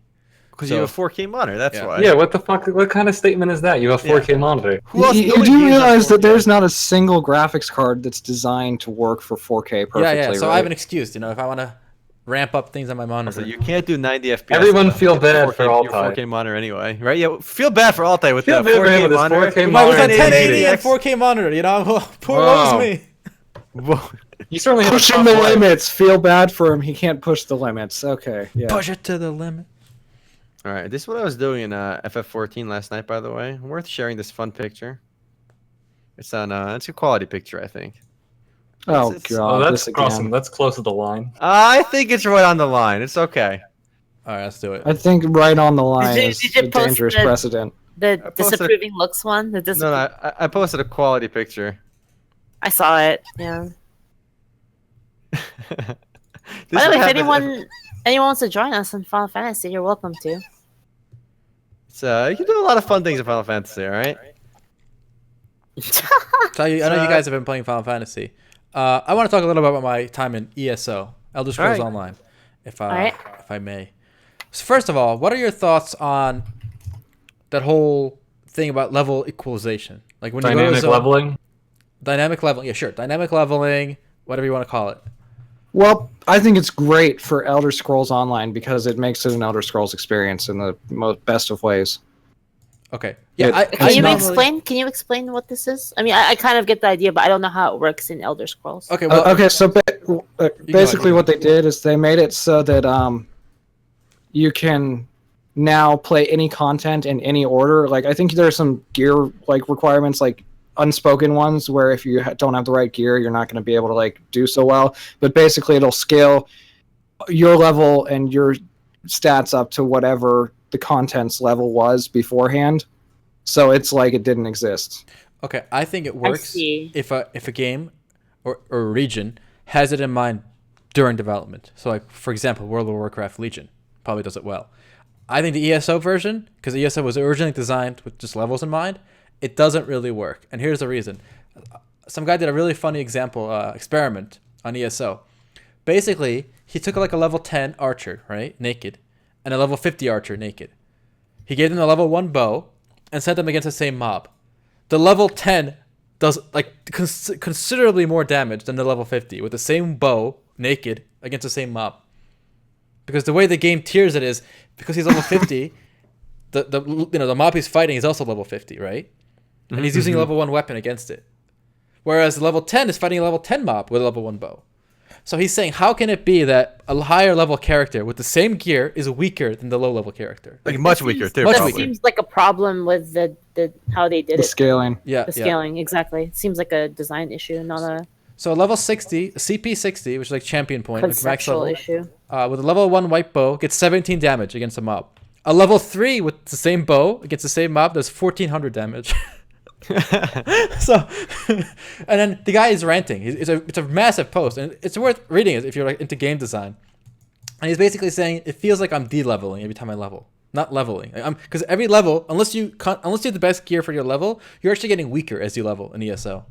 It's not a conceptual issue, though, I think. But if the whole game is designed that way, it might be a conceptual issue. Because if No, you but the look at game, World see, of that's the Warcraft problem. The Legion- game wasn't designed with the dynamic leveling in mind. They kind of added it with a patch later, right? To Yeah, fix. which is why Legion did it in only certain zones with Yes. the Legion expansion that you can only access at a minimum level, And that works. That works. and that worked for them. Well, I think it could have been better if they balanced it better, but Could there that have is ever worked? How do you Yeah, balance 'cause- that better? If you're both using level 1 bow, and It- you're fighting level 50 monster with a shit weapon at your level, wouldn't you always do worse than level 1 fighting a level 1 enemy? I mean, I guess theoretically they should do identically, like in terms of scale, like not literally the exact same But damage. the problem is, if they do it identically, the low level player would be doing it at a normal pace, and a high level player fighting his equal opponent with the I worst can't weapon remember how possible. Elder Scrolls He can't was. possibly do it at this. What they should do is- Yeah, go ahead. They should separate the character stats from the weapon stats, probably. Okay, If so it doesn't reach a certain cap. well, see what they were trying to do with this is they were trying to make it exactly like the Elder Scrolls offline games, which they scale with you. Basically, every time you level, you don't become more powerful. It's exactly the same. Basically, everything scales with you. Was it So, always like that, What? really? Because No. I played Skyrim quite Yeah. a bit. I don't know if that's. I know was that always Skyrim like does that. He's right. Skyrim does that. Yeah, Skyrim and Oblivion, and I think Morrowind at least. I don't know about I don't think Morrowind did it. Daggerfall. I don't think But, Morrowind because I remember the bitching was fairly recent about that. Because I remember people did bitch about the single player Elder Scrolls games. Okay, Yeah. Chaos Shield has said it's the exact same as the Elder Scrolls games. Then maybe it was an intentional design choice to make it seem more familiar. Okay, so here's an But- interesting question then. What do you guys think of the concept of getting weaker as you level? Like, is there a place for that in MMOs? I think it slowly ramps Yes. up the difficulty on you. Yeah. That'd be cool, actually. I think it'd be really cool because if you look at like some of the this is so totally weird example, but I think one of the fun maps, fun like game style modes in Counter Strike was Gun Game, where you kind of start with like a good weapon and you start progressing downwards. So Take you an start with example. you start with a pretty good gun, and as you get kills, your gun changes, and it gets progressively worse and worse. Like towards the end, you have to get a kill with a heavy explosion grenade, and A the knife. final round Knife, is you have to right? get a kill with a knife to win. So Yeah. you start strong and you get weak, and it's a kind of cool dynamic. I don't know if it's going to work in MMORPG though, but the concept of starting strong and getting weak, it could be fun still. I want to see that more in games actually, because It, go ahead. yeah, it ramps up the difficulty in a way that makes sense and gives you a chance to learn the mechanics while slowly becoming weaker and adding more challenge to it. Yeah, because what you're really saying, Omar, is that as you level up, it takes more skill to take down, say, the same mob. So you'd have to have. I feel like you'd have to have a pretty intricate combat system to make it work. So imagine Like, God, for me, I'm thinking like a mech game. Imagine like a mech game, right? Where rather than start you off with a simple mech and then throw all these things at you, it starts you with a really strong mech with lots of parts where you have room for error. Like you don't have to actually use everything well. You just got to kind of romp through it. And as you progress, the parts fall off. So now you have to actually think about what you're doing. And I know a few games like Metroid, a lot of Metroid games do this, where you start off fully equipped in Metroid in the first stages, and then something happens and you lose everything. Like Metroid Prime did this. You lose everything and you got to slowly regain it. But that's kind of like a tutorial. It's not the same thing, you know. It's not the same thing. Think, But the point yeah. is, starting strong and getting weak. That's a theme here. Could it work in MMORPG though? Yeah. I think it'd be a fun experience if somebody designed the game like that. I don't know where they would start with the design, but if they can make it work and it feels good, yeah. If it was like Gun Game, I'd be all for it. I loved Gun Game. But gun game, it doesn't really fit. Well, the example though. Again, it's you have to abstract it, right? It's about increased skill. Yeah. Getting that knife kill takes a lot of skill. You got to be sneaky. It has to be a game where there's room to outplay. So less tap target, Right. more action combat style games. And I think that can work in an MMORPG. Why not?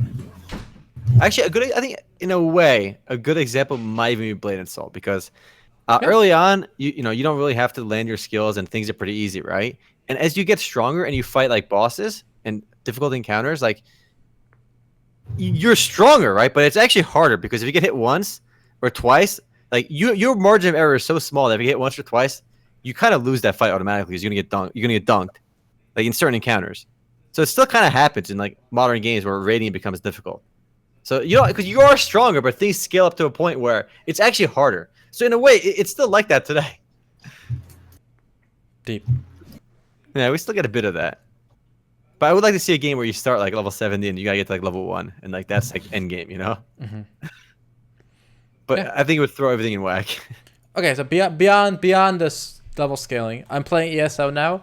I'm having a good time. I can see why this game flopped as a subscription game. I would not pay monthly for it. But I'm having a good time. I paid like $30 for it, and I know you can get it cheaper than that, like for $12. But I had some Steam wallet money left over. Yeah, it's worth a shot if you're looking for like a. Basically, honestly, people complaining that it's not like Elder Scrolls. It really is, I think, at this point. I did not interact with a single other person. I'm basically playing a single-player RPG. This is the problem with a lot of MMORPGs: the lack of player interaction. And you saying that is another perfect example. You just started playing. You're pretty early on, and how many hours have you played? You've never talked to anybody yet. I must You've play had at least no 10 reason to. hours. I have not had any inclination to talk to, interact with, trade with, chat with a single other person. That's not good. That's a no-go. Did you? But here's the question, right? Did the game present you with an opportunity to interact with other people? I mean, they were jumping past me, but there was at no point did I need them. Right. I'm saying it never occurred to me. Like I was just go here, then here, talk to this guy, like NPC. At no point did I have to talk to anyone. I think more games have to kind of encourage that in one way or another. And I don't want to go back to Final Fantasy again, but I am enjoying that in Final Fantasy. There's a lot to do beyond just the questing and stuff. What's this music in the background we're hearing? Not for me. And I do want to say for ESO, another problem I have with it right now is too much single player content. And by that I don't mean optional single player content. Like I mean things that are like instant zones and quests that are solo dungeons where even if I wanted to be social, I could not bring somebody with me. See, that's bad. Like if I choose to do it solo, that's fine. At least give me the option to party with people. But when literally You 80% get a lot more of that when you hit max level. doesn't mean Yeah, but then that comes down to the whole Oh, well, wait till max level when the real game. No, I'm just starts. saying it does exist. That's all I was saying. I'm sure there are dungeons, yeah. But I'm just saying from my standpoint now, so much of the content is forced single player. So even if I did want to be social, I couldn't. But I gotta say, it's high quality. Everything is voiced over. The game looks beautiful on my monitor, my 4K monitor here. It looks gorgeous. You know, everything's voiced. So I'm having a good time. All right, that's good to hear. Good stuff. How can you make, if you had to make a change in games like this, how do you make it more interactive? Like what would be the solution to this problem? Like, all right. I have one, but you know it's a pretty. But here's the problem: you're not working with a blank canvas. Imagine you were in charge or whatever of Elder Scrolls after it flopped, right? Yeah. Your leeway is less than if you start from a blank canvas. Of course. So what are you talking about? A blank canvas? Are you making a new game or No. or a fix like an old game? Let's do a blank canvas. Do a blank canvas. Okay. What's your how do you encourage these things, you know, in an MMORPG without, you know, while still keeping it fun, not screwing anything up too bad? I think one way would be to encourage multiple avenues of gameplay all from the beginning. So Black Desert kind of did that, but it didn't have a social aspect. So instead of just having combat, you would have the game would encourage you to try crafting. You would have some type of economic incentive to do it too, to interact with other people, trading. Because like I think, just like we were talking about buying and pickup earlier, you know, we've lost that aspect. I think that's very important socially. So I think like if combat's a part of your game, crafting and, you know, the market, even like some type of politics, something that's gonna, you know, some type of natural interaction, and then of course having optional dungeons and stuff, but not just combat. You know, the games shouldn't just be about combat, I don't think.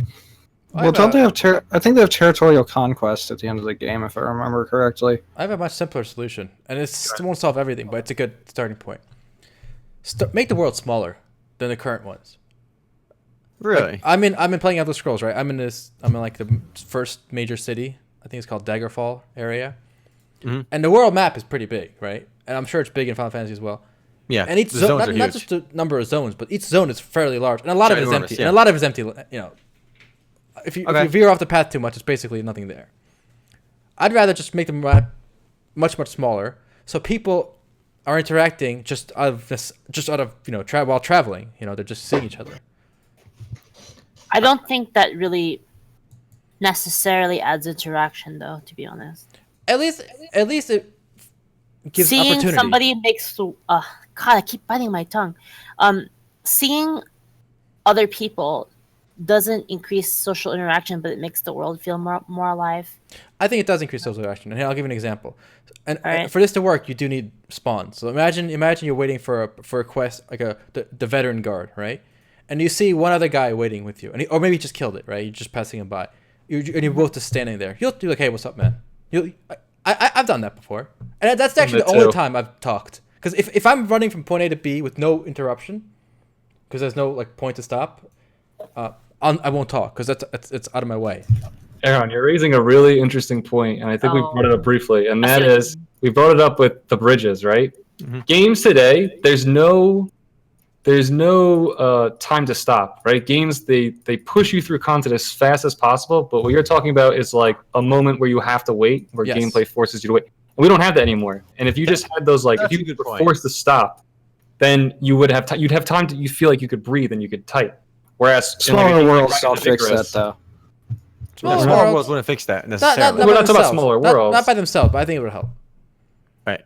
That actually is a good point, because there was a Reddit post on something like this, and I remember every time I do a dungeon roulette in FF14, basically nobody says a word.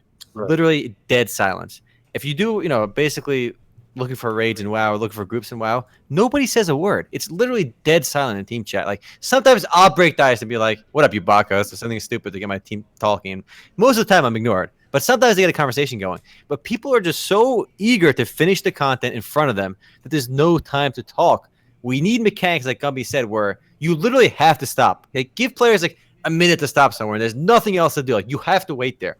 And those little things will actually improve the game a lot. Even though it slows your content down, I want to interact with people. This is an online game. The most fun I have in online games is interacting with people. Like, it feels like the content is there, like, almost to get me to play, but the fun in these games is interactions. And Yeah. I gotta say, you guys are rejecting it, but map size is a part of that. Oh, we know. Like Maple Story, guys. Maple Story. Remember in Maple Story, the grind was slow, and you had to sit there and heal if you didn't have any potions, right? Yeah. But there was always people passing by. Even if they weren't fighting for your particular camp spot, they were walking by. You saw them on your map walking by. Aaron, I got a simpler fix I for don't you. think Oh. it's just that though. It's not just that. I feel like there is a benefit to some maps to like not being super small, but there needs to be natural ways to funnel people into locations. I got it. Go. Here it is. Here's a big change that could help. Gumby's magnum opus. Here we go. Stop with Quest Tracker. Quest should not just automatically direct you to where you got to go. You should have to read the text, and maybe it shouldn't be super obvious. And then you would have to talk. You have to get into chat. And you say, "Hey, man, do you know where this is?" Can't do it. Make Won't people work. work. It'll work only if the map's not too big. That's fine. We get it. The map. I'm fine to agree that there's a proper if there's no map quest size. tracker in a game like ESO, I wouldn't play. You know why? I don't want to spend 30 minutes in this giant city or this giant field looking for that one. Everyone's gonna I tap agree. rap all my But if the points map back was to this. I'm 1/10 fine the with size, that. I don't mind looking around. No, Gumby. The problem is people will download just third-party tools that'll tell them where to go. That's Or okay, third-party though, I think- websites. I think that's okay because I mean, we don't have a study or anything. It would be cool if we could see how many people actually go out of their way to download third-party tools. And I bet it's not as many people as we think. No, you. I bet Gummy, All right, you're so- stuck on a quest. Do you not just look at a wiki to figure out what to do? Because I do. it all the depends. Okay, so it depends because I do don't I don't get that opportunity too often, right? When I was playing vanilla though, I only looked up where I had to go because I didn't remember when when I was totally lost. For the most part, I tried to read the quest text and actually look at the map. And when you do that, that's another moment where you're looking at the map, you're kind of absorbing the world, you got to pay attention. Now I don't pay attention to shit. I just run right to the marker, I kill what I got to do, and move on to the next one. I think it could work. I think it could work, but it's so totally deviating from what's normal now. I don't like questing. So. Omar, you don't like big maps. You're lying. No, here under certain situations. How do you guys not like big maps? Like I do like big maps. You guys, No, I mean, like- I don't believe you guys like big maps. You like maps that are well done, so they seem like there's a lot going on, which is fine. I do like that no. too. But a map, No, I like large empty spaces that make it feel natural, like where it's just like a forest or just like plains or something. It has to look like a real world, but it doesn't have to have anything going on. I like big maps that have funnels. That's what I like. I don't know. So it's like if you wanted to, you could explore and walk around and explore as much as you want. But the normal flow of the game should bring people together, I think. Yeah, that's fair. That's fair. As long as there's points where people get brought together. I But the honestly key don't believe okay. you guys like big maps. No, the problem with big maps today is servers. Imagine if FF14 just had one server, and the towns are pretty big in FF14. You walk around Ul'dah, it's a big town. I think Limsa is one of the most popular towns in the game, but it's kind of small, the areas where people hang out. But imagine one giant server where the cities are actually to scale large, and the maps are still large. FF14 does have pretty big maps. Those big maps would be great if you had one server rather than all these multiple servers. I don't think you can have all these servers and big maps at the same time. That's the problem with big maps. What's funny is I actually think Final Fantasy's world is kind of small. The maps are I said the maps were big. They're kind of small, in my opinion. Have you been to Karthus? The maps seem pretty big to me. I mean, just running from one side to one map to another side, like the volume of the map seems pretty large. But the point is, I think one of the fixes I would have, one of the implementations I would like to see in a game in a blank canvas scenario is one server. Because we've had like one world in EVE Online, right? EVE, I think, is the only game that's done one server for everyone, basically worldwide. I mean, there's a Chinese region too. Worldwide, yes. But yeah, I back to ESO for a second. ESO has one server for PC for all of America, That's good. and then That's one good. for That's beautiful. Europe. So there's two servers for PC, one Europe, one US. That's it. That's good. More games should do that, where there's one server. Time to be Even racist. WoW. Time to be racist for a minute before we move on. All right, go for it. You said Final Fantasy should have one server. I don't. It's possible with cloud, infrastructure, but I don't think the Japanese are currently intelligent or knowledgeable enough to pull it off. Tech savvy enough. Tech to do savvy enough to pull it off. I mean, it's doable. What? We're talking ideally. We're talking ideally. I think ideally it would create a much better atmosphere. Wouldn't it be cool if when you walk into a town, like a big city, it's actually fully loaded? Like, that's a city, You go there, you do your trade shit. It's giant. People are running around. It feels lively. You can do that on one server. The reason they feel dead is like half the servers are just the big cities are empty because you're segmenting your player base. You're destroying the community element of a game. We've stepped on this issue before, so I don't want to get too much on it. It drives me mad that we haven't seen a fantasy MMORPG where there's one server yet on a popular game. Like, it would literally be awesome. Yeah, I agree with that. Like, it would be. I think that's what we're missing a lot of. Yeah. Wait, we really went down the rabbit hole on this one, huh? Yeah. It took us quite a bit there. All right, let's go to interesting shit of the week and just move on from the really deep shit for the week. All right. Whoa. There's another segment here. All right. Well, it's your segment. Whoa. Shitty Kickstarter of the week? Yeah.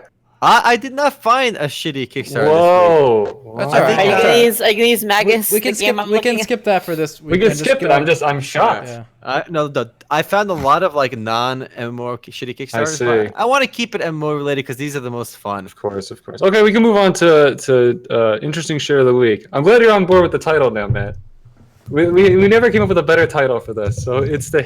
All right, I'll start us off. I was never not on board. I was I just thought like, you didn't like it. it was just Well, kind of fair like, enough. The Swedish company. I got one, guys, boys. So here we go.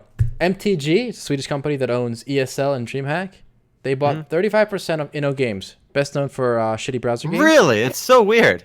And I love that you called it shitty browser games because that's true. All right, so guess Wait, how much who did they Innogames buy? is worth total valuation. Okay, I so don't know. for those unaware, Innogames is the company that makes Forge of Empires, Elvenar, Tribal Wars, Gripolis, I The feel like I West, know this. and a handful of other shitty browser games. 700 million. All Okay, right. I think Matt's got a good guess right there. I think you know what? What? Really? I'll say 500 million. Wow. The company, I'll do it 250. okay, Gumby's closest. 285 million. 285 million. Ah, And the only reason I guessed so high was recently Kabam was valued at like 800 million, you said? But that was mobile, so that makes sense. Mobile is bigger. They're focusing on browser games, and browser games are not nearly as big of a market as mobile games are. I have to be honest. I would never have guessed that 200 million or whatever I said if you guys hadn't set the bar so high. So I'm looking at the website and I'm just thinking, no way. But then I have to back up and remember how many people spend money on these games. well, isn't Forge of Empires on mobile now? I think one of their games are definitely on mobile. Actually, I'm glad we brought up these mobile games these browser games because we actually at MMOs.com You're right. we can share some fun data with you guys if anyone's curious.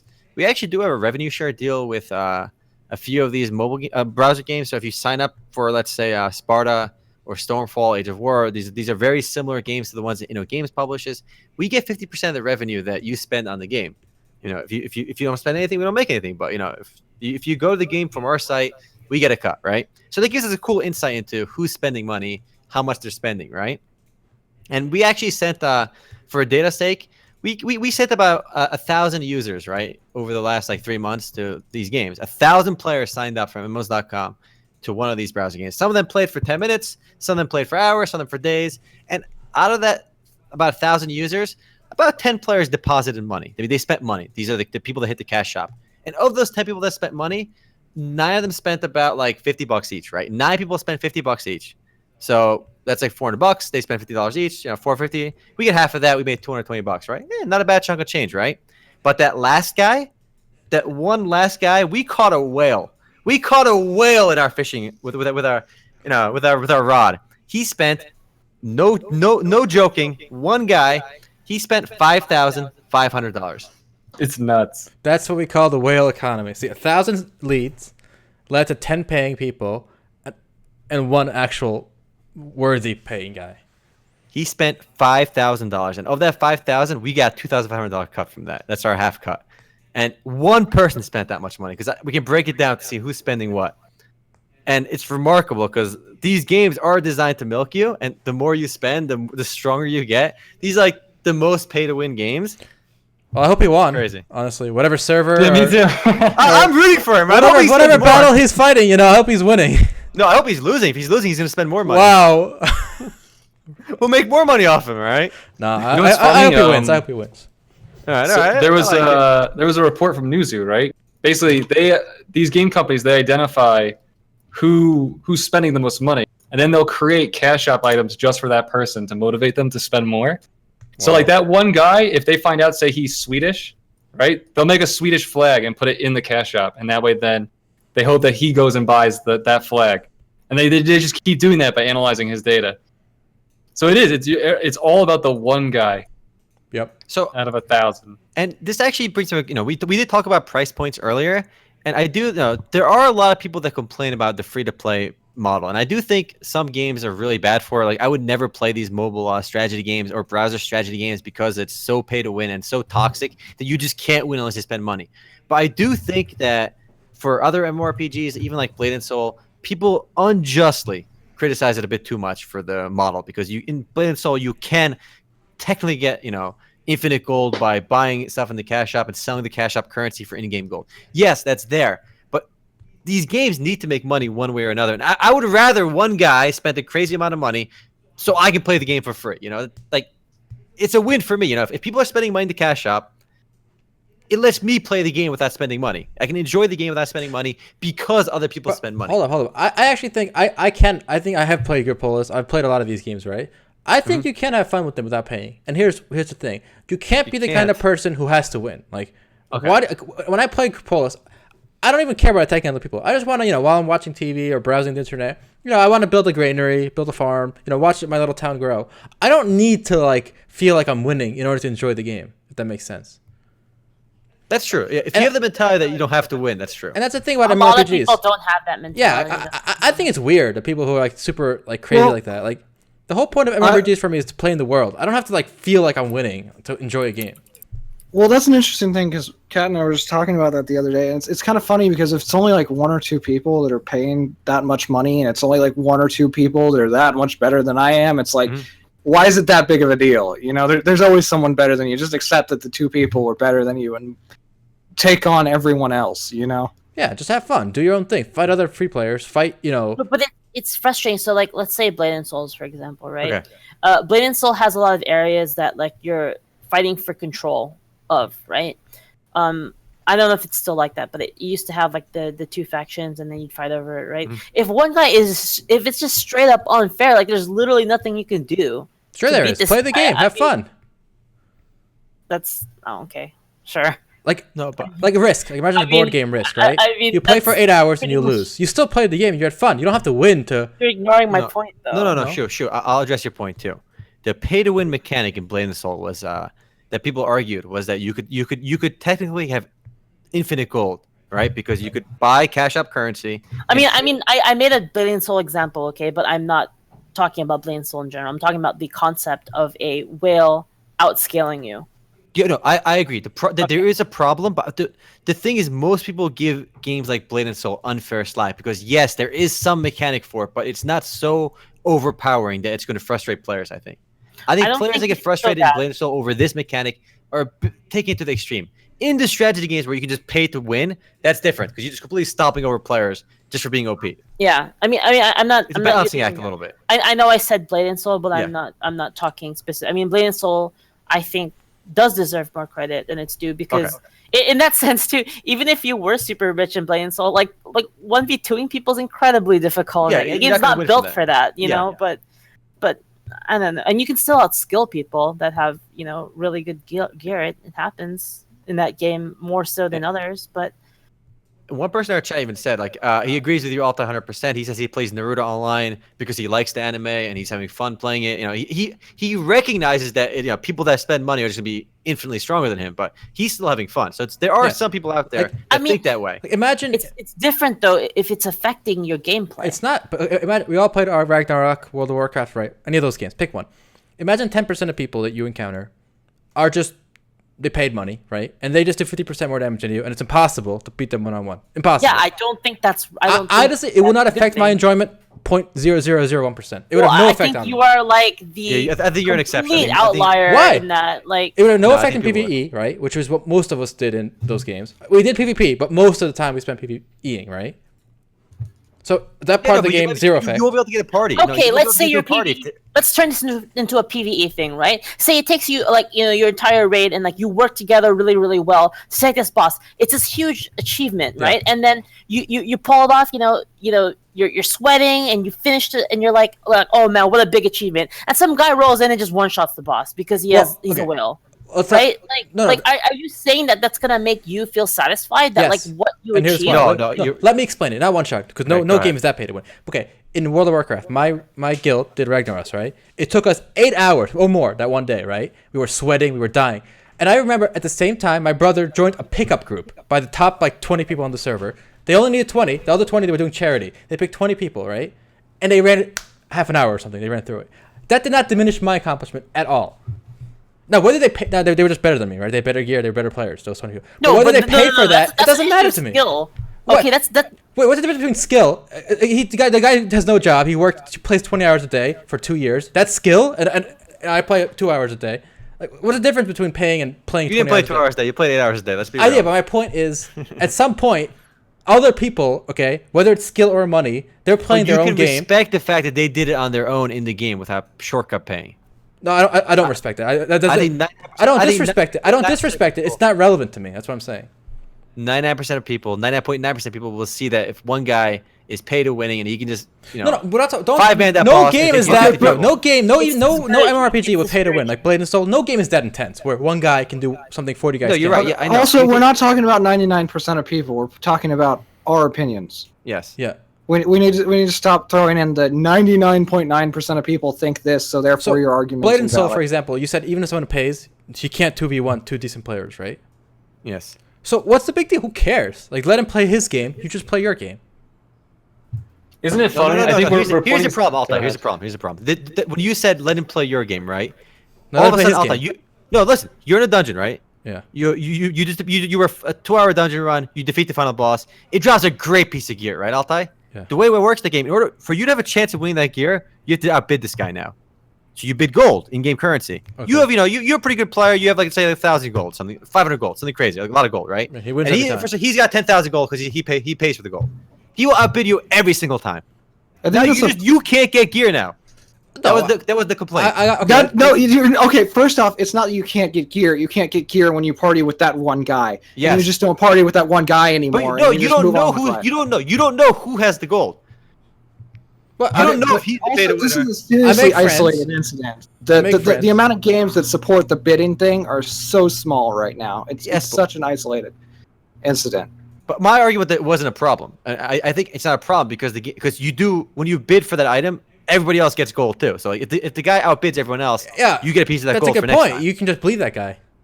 Yeah, next time you can win. You have a better shot of winning it next time. But that's the argument that's saying it does affect your gameplay. Less bad in that thing. Yeah, you can believe that guy. I mean, let's say the goal just got sunk, right? If the goal just got sunk, it wouldn't feel as good, right? It's about making it feel rewarding. So in that case, even though that guy's a whale, it's benefiting everyone else, right? But in the cases that are being brought up, it's a whale that just straight up stomps you and there's no recourse, right? That doesn't feel good. Yeah, because it's not even the players getting the money that he's spending. Because in this case, if he's pay to winning in some game, but usually most games don't bring pay to win to that extreme where you can't. No one guy's in one shot.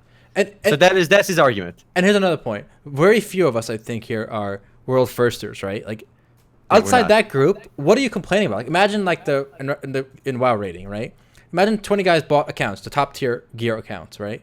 And they beat a boss before your guild did. Who cares? Like that doesn't diminish my accomplishment. If I know if these are the tools I have and I accomplish this, I accomplished it with these tools.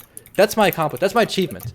Now, if somebody else accomplished it with better tools, I don't view that as the same accomplishment. It's an accomplishment, but I don't compare the two. Like if some guy paid $1,000 to beat a boss, I know he paid $1,000, right? So I don't weigh that as the same as me beating it for free. Like it doesn't bother me. That's true. That's true.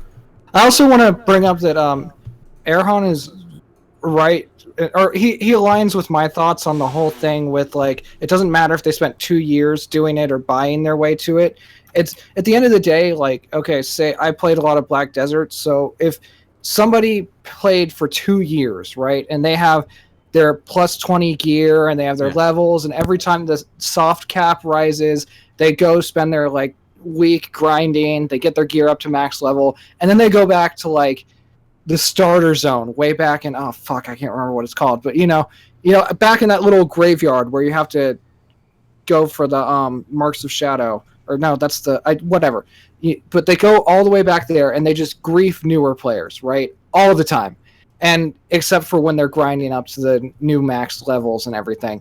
So that is no different to me than a guy that spent $1,000 on it and comes back and griefs new players. At the end of the day, I'm still getting stomped by somebody that spent more time or money on it. It's the exact same result, and I don't respect those people at all. Yeah. I mean, I don't care how much time they've put into it. They're being assholes and coming back and stomping new players because they don't want to have the challenge. They just want to have the beating the shit out of somebody that can't defend themselves. It's not the same thing, but they did it on equal footing in the game. It's not equal footing. It's not equal footing. It is the same thing. It is equal footing. You both had the same opportunity in the game to grind like crazy, and he chose to do it. Oh, what about this? What about this? Ready? Imagine we got to grind for 10,000 hours to get good at a game, right? Then fight. We're gonna duel. You spend the 10,000 hours grinding. I go work at McDonald's, right? Make $1,000. Go buy an account, right? Then I beat you. What's the difference? Let me say something. Okay. That is the same. Right. It's not the same. So one thing that I find really enchanting about MMOs is the fact that when I step into an MMO, I feel this sense of like fairness, equality, boom. Yeah, in a world where I can be whatever I want and other people can be whatever they want, and it's like, what they are or what they do in real life doesn't affect the game, right? And I feel like just giving people unfair advantages based on their in real life advantages, I feel really removes that feeling from the game. Oh, then you agree with me, that means. You know why? If somebody has the means to not work and he plays 12 hours a day, in real life, I don't have that choice. I can't play a game. Imagine, I can't play a game for 12 hours a day. I have to work, feed a family, put my kids to sleep, and I get to play for 1 hour a night. Right? How is that fair? That's not fair at all. But the point is, players. That is a good point. That is a very good point. You just said you want an equal world where everyone has a chance in the world. That's not the case though. That's a fantasy. Perception, that is in the game. However much time you spent is how much you get rewarded in the game. Okay, that's and any other means of going ahead without putting the time. I have no perceived as unfair, and I think it's unfair as well. And most players seem to think it's unfair as well. I don't think so. I think I'm reading the chat briefly, between talking. Most people seem to agree that you just play your own game, have fun. There's always someone better than you. Just deal with it. That's like the gist I'm getting. Maybe we can put it to a poll later, but I think you put the poll if you just pay for the end game gear. But remember, nobody's saying you pay to one shot Ragnaros. Okay. Oh, that's true. Okay. Fine. Let's say Altay. Let's say Blizzard. Would you be okay if? Do you think players would not be frustrated if Blizzard sold level 110 character with the best gear, top of the line, everything, top maxed out car, maxed out faction stuff, maxed out crafting, maxed out level, maxed out highest end gear, everything is for sale for $100 now. All of a sudden. In the end, the gaming companies need to make money, and it's something we understand.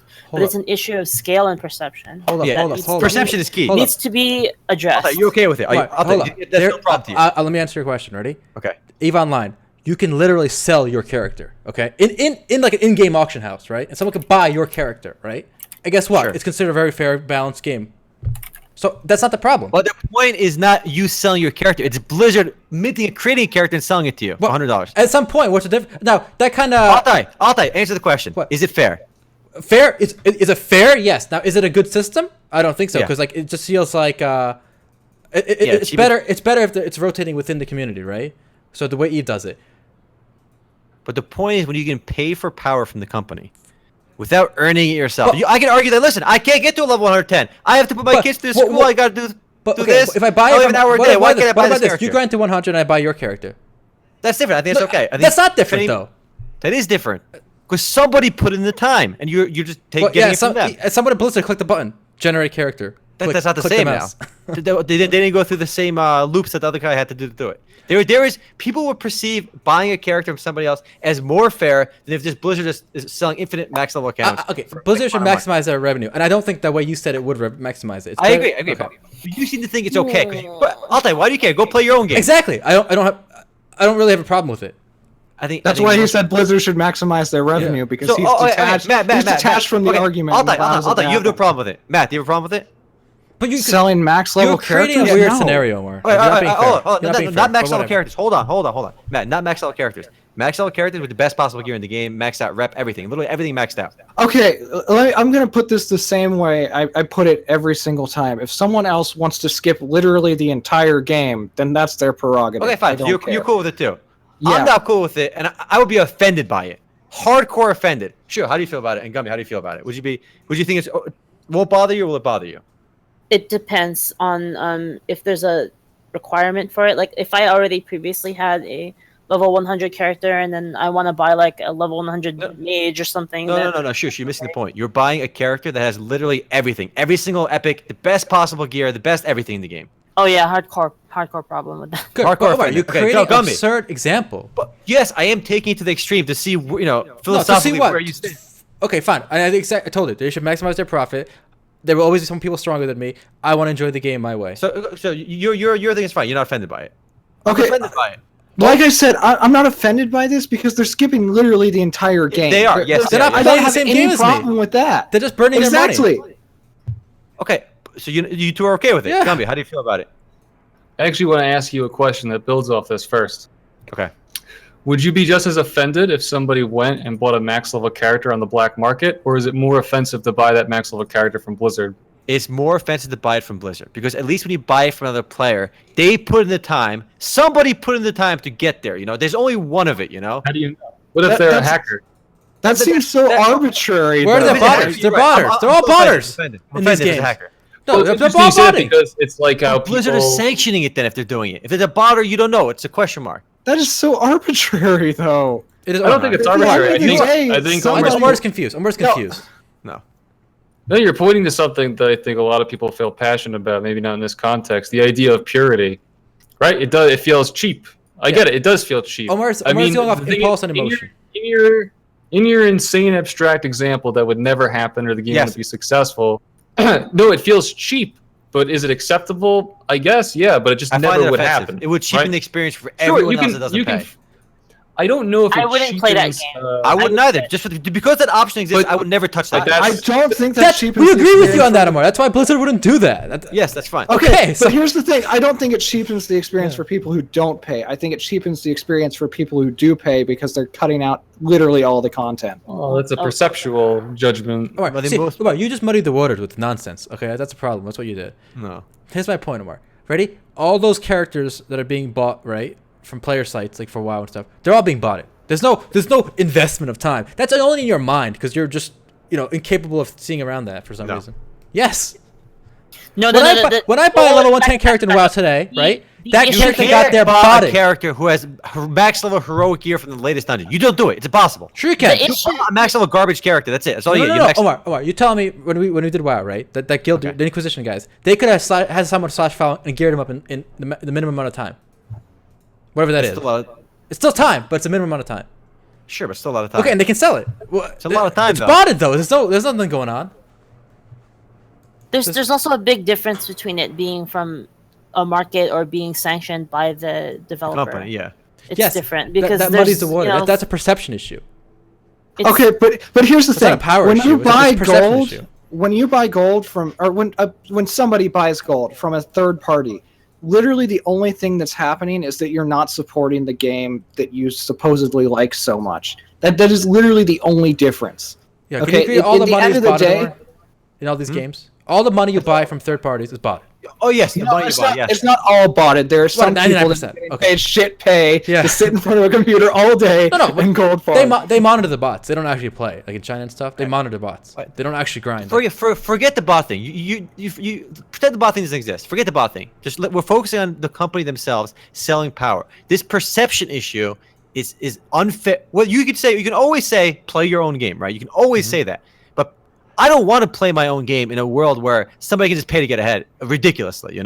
There is a fine line you have to walk over there. You can always say mind your own game, but I'm just not going to play a game that you can just pay to. Did you skip all this play? Did you content. play Counter Strike 1.6? I played Counter Did you Strike. did you feel like competitive? Getting better and like, guess what? There were hackers left, right, and center, but you still played. Doesn't Why? matter. Yeah, Why? sure. The power was. I unfair. wouldn't play if Valve was selling hacks for their game, like sanctioned hacks, and everyone could just they won't get banned. That's another. Sure, you absurd would. You would just example play on a of LAN hacks. server. No. Would you still play LAN with your friends? Even if Valve was selling hacks online? I would never even got into the game if I knew that was a thing. Yes, Never you- would I even. No, I wouldn't. Let's say you If played it CS:GO online and you liked it. No. Who cares about the online aspect then? Who plays? I play CS today to play online with friends. I don't play or ranked with people. I don't play LAN anymore. So no. See you, Point is, Australia. You can All right, play I a gotta game. go. Sorry. All right, I sorry, gotta go. we're going overtime, guys. It's Sorry. a good time. We're going overtime. Let's go to running overtime. late anyway. All right, guys. Thanks for watching. If this was engaging and you want to see it live and more of it next time, watch us live on Engaging. Tuesdays. Engaging. I like how Gumby said that. All right, This gotta is go. absurd. Leave us a comment. All right. Bye. Say your farewells. All right, later, guys. Later, See ya. YouTube.